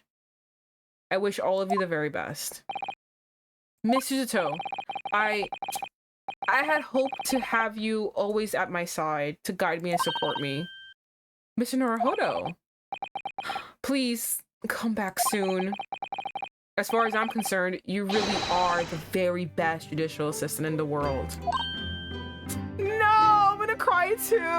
You can't do this to me. I'm quite sure I'll be back before you know it. You better be. Really, Susie? Oh, now don't forget, Iris. I made you a promise I've yet to fulfill. Promise? About your manuscript. Ah. Oh yes, the Hound of Back Surveils.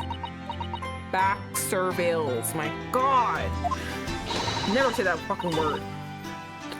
Well, I'll be waiting for you then, Susie. A promise is a promise. Definitely, Iris.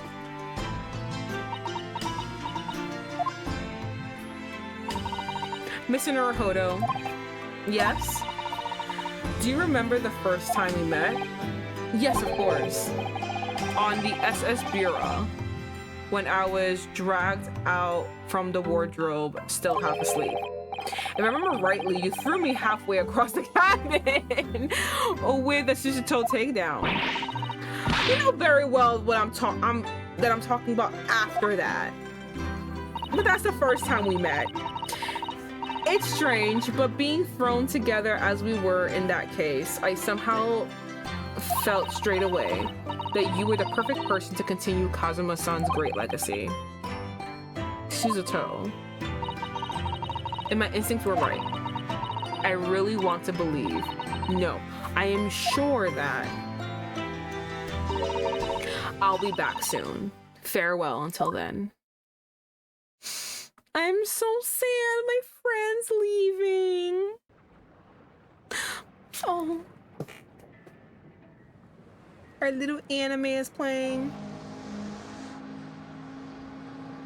Somehow we seem to have come to the end of the adventures of Ryunosuke Naruhodo. Or the first volume, at least. Looking back now, it feels as though fate has led me on this journey. Fate has led us on this journey. Oh, hell yeah. The kitty! Fate led me to becoming a lawyer, to traveling halfway around the world to meeting the great detective. Can't hear you, girl. I'm sure so there'll sorry. be trials and tribulations ahead. Of course there will. But whatever happens, I know I'll be able to turn my fortunes around. Damn. After all, I have the greatest friends in the world on my side. That's right, boo. Aww.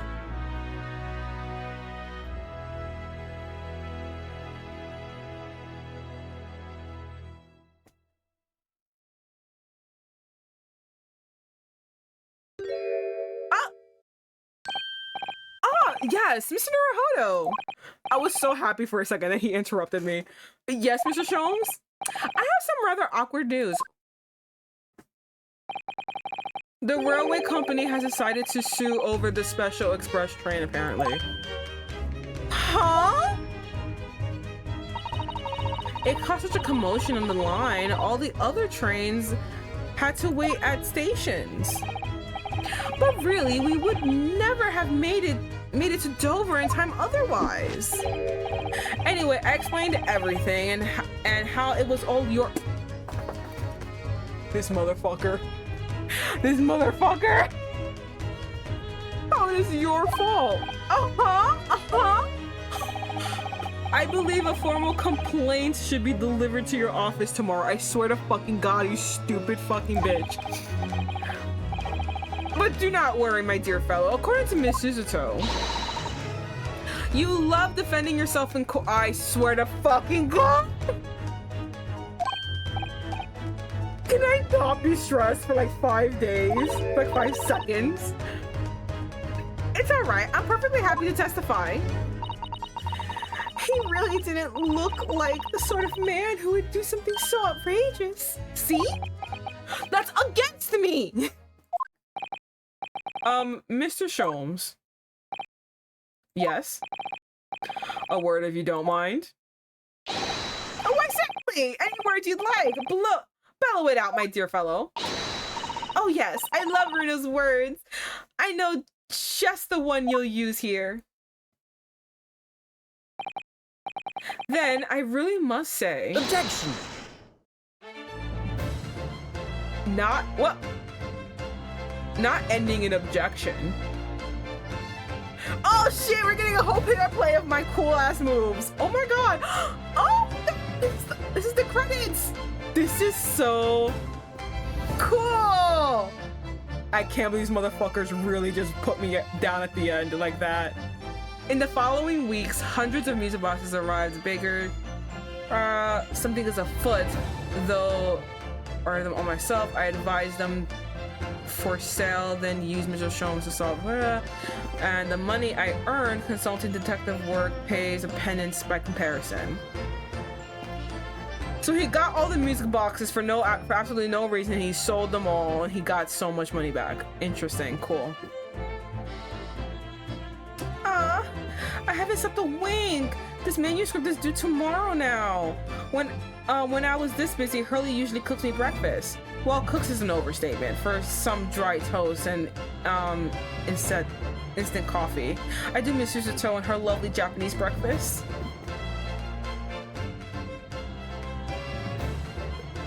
Oh my God, we're getting a where are they now? Kind of a where are they now? Not this motherfucker. Witness your testimony is riddled with contradictions. You guys are back. Exactly. Early to the students gonna take themselves. I didn't know my father is innocent. Do you call my son a liar? Witnesses. My courtroom is no place for your petty arguments. What is happening? The other two were funny, but what are these?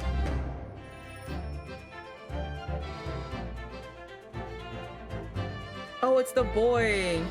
Having delivered the Russian dancers ashore in Shanghai's, I laid low in the steamship. But last night, I apprehended an extremely suspicious Japanese national on board! I've done nothing wrong! What I did was give Wasagi's offspring refuge. The man brings some kittens on board and suddenly he's a hardened criminal. Oh my god, he's trying to take his kittens. Leave him alone. He just has kitties.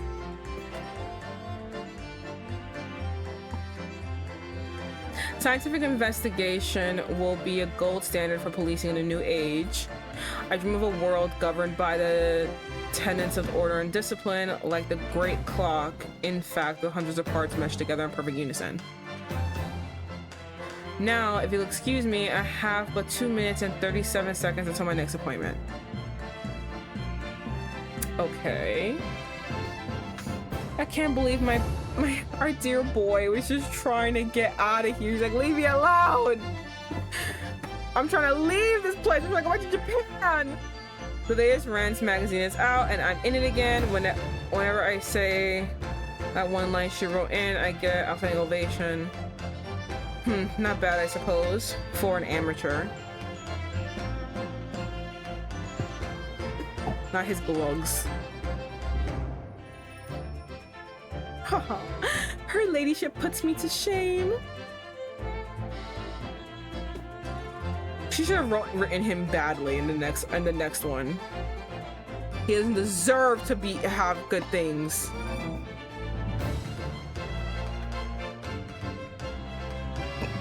Been visiting the old lady on a daily basis, of course. Joni, my old jailbird. Must say, battling with those valley stairs every day. Managing rather well with the housework too. Got this maid business. Hopefully the gossiping neighbors won't realize the man of the house is his own maid. Oh yeah, I forgot his wife is in jail. I missed half of what he said, but it's okay. We don't really need all of it. He's having trouble going up and down the stairs. Oh, my Rolly is back in the beat again, and thanks to the Reaper. There's nothing I enjoy more these days than hunting out small change in the gutter. I'm a bitter Bobby now, looking at all the Londoners. They're dropping pennies and my lovely wife. Oh, Pat. Oh, Rolly. Aww. I love them so much. I want a romance like theirs. I want to be just totally delusional. Aww. Hey, girly pop. Looks like I'm gonna be doing some time for a bit now. But Iris comes every day with a natter, and it ain't too bad, too boring. She's also going on about this cases what Sholmes is looking into. Criminal investigations are kind of interesting when you get into them. Ooh, hints for the future. How many more side characters do we have? Oh! Yes, I renounced my upbringing and chose a life of sophisticated crime, but regrets? Please. Ah! Give over, bruv. It ain't the Ash that we know of. We got time and plan a comeback of Melvin. Okay. The Three Musco what's-its. Milking the neighborhood with all its breath. Oh, they're gonna try to bring back, quote unquote, try to bring back their business. Hilarious. Can't believe they're all sharing a cell together.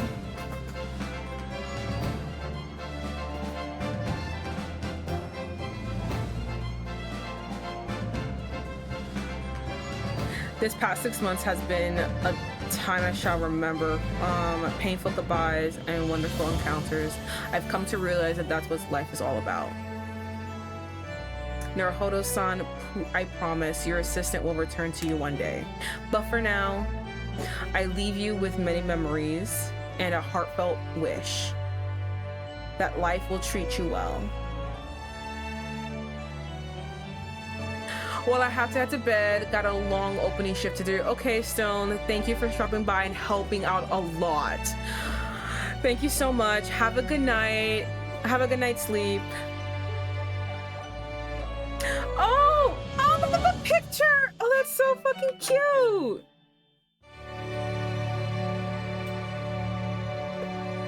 Oh, what a cute picture. Oh my goodness. I'm literally so happy. What is this?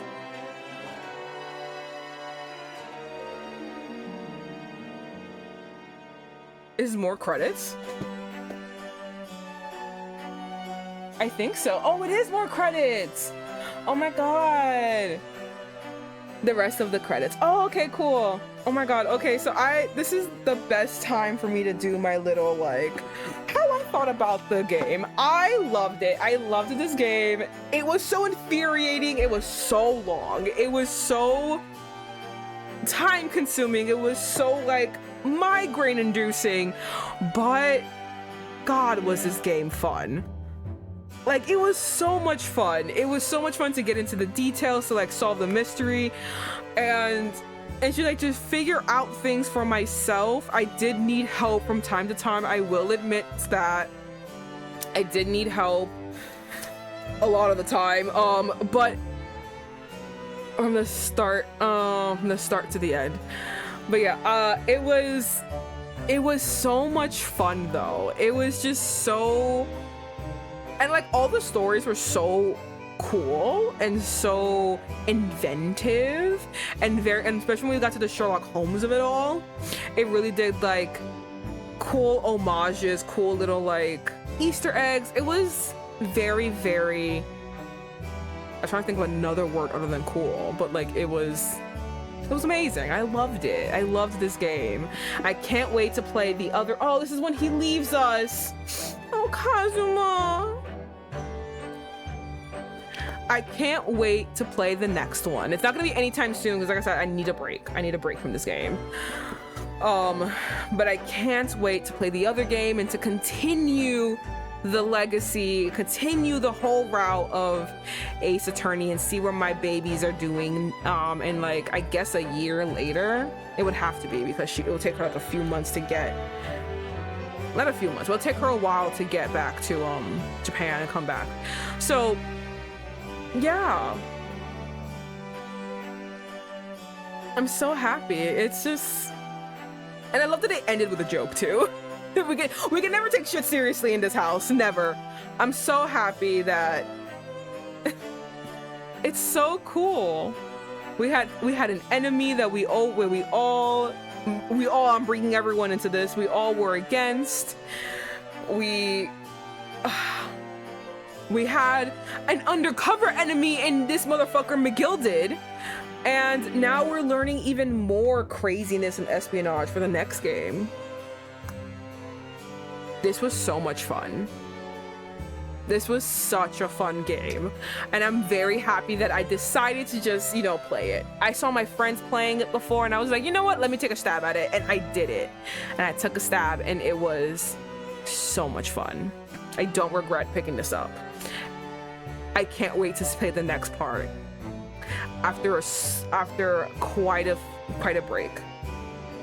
But yeah, thank you everyone for joining in on this whole little like, I wonder if I can skip this. Well, thank you everyone for joining in on this. This was a lot of fun, and watching me fumble and stumble to fucking read words, fucking solve puzzles. God, I can only imagine how annoying that was. But we got through it, and that's all that matters. We got through all the puzzles, we figured out all the problems, and we did it. It was a lot of fun too. Look at all the friends we made along the way. In height, well, not really height order, because I'm in front. I shouldn't be in front. Oh, that motherfucker, I hate him so much.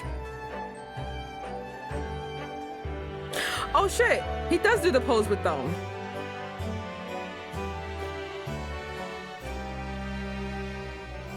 Oh, Gina. Is she gonna walk with us or is she gonna stay there? Don't shoot at me, leave me alone!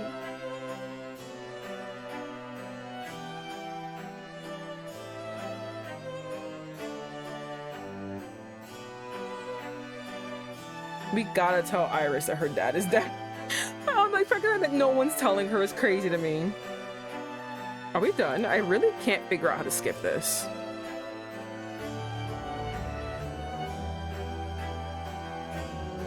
I hope they stop soon. I can't figure out how to skip. Oh, G is to pause. Yes.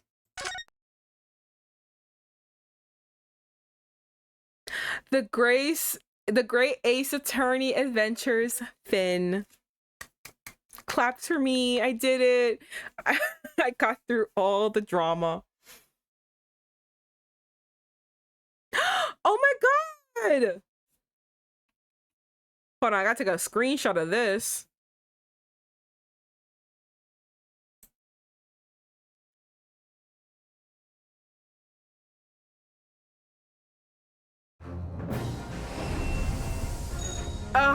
We did it, but we did it, lads.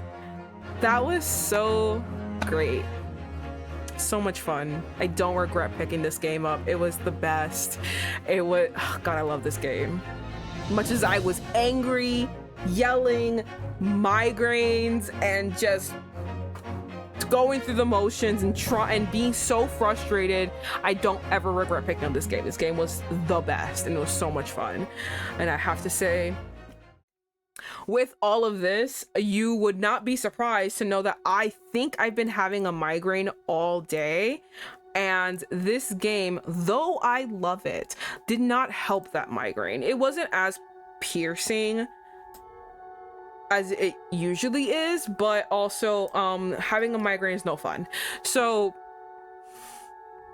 you know, it's just no fun. So I do love this game. Did hurt, sadly, hurt me in the end, no matter what. Always does. Just like Naruhodo, when we have to fucking, you know, now defend ourselves from a false charge, these motherfuckers. I had to blame it on me, but whatever. Thank you for joining me, everyone, and I hope to see you next week with the same Thursday, Friday, Saturday schedule, because next week is New Year's and your girl's going to a party, so you know she's not gonna be in working condition for Wednesday. So I will see you next week, everybody, for a new schedule, and we are gonna start Catherine. I can't wait for that to happen. So I will see you guys then. Goodbye.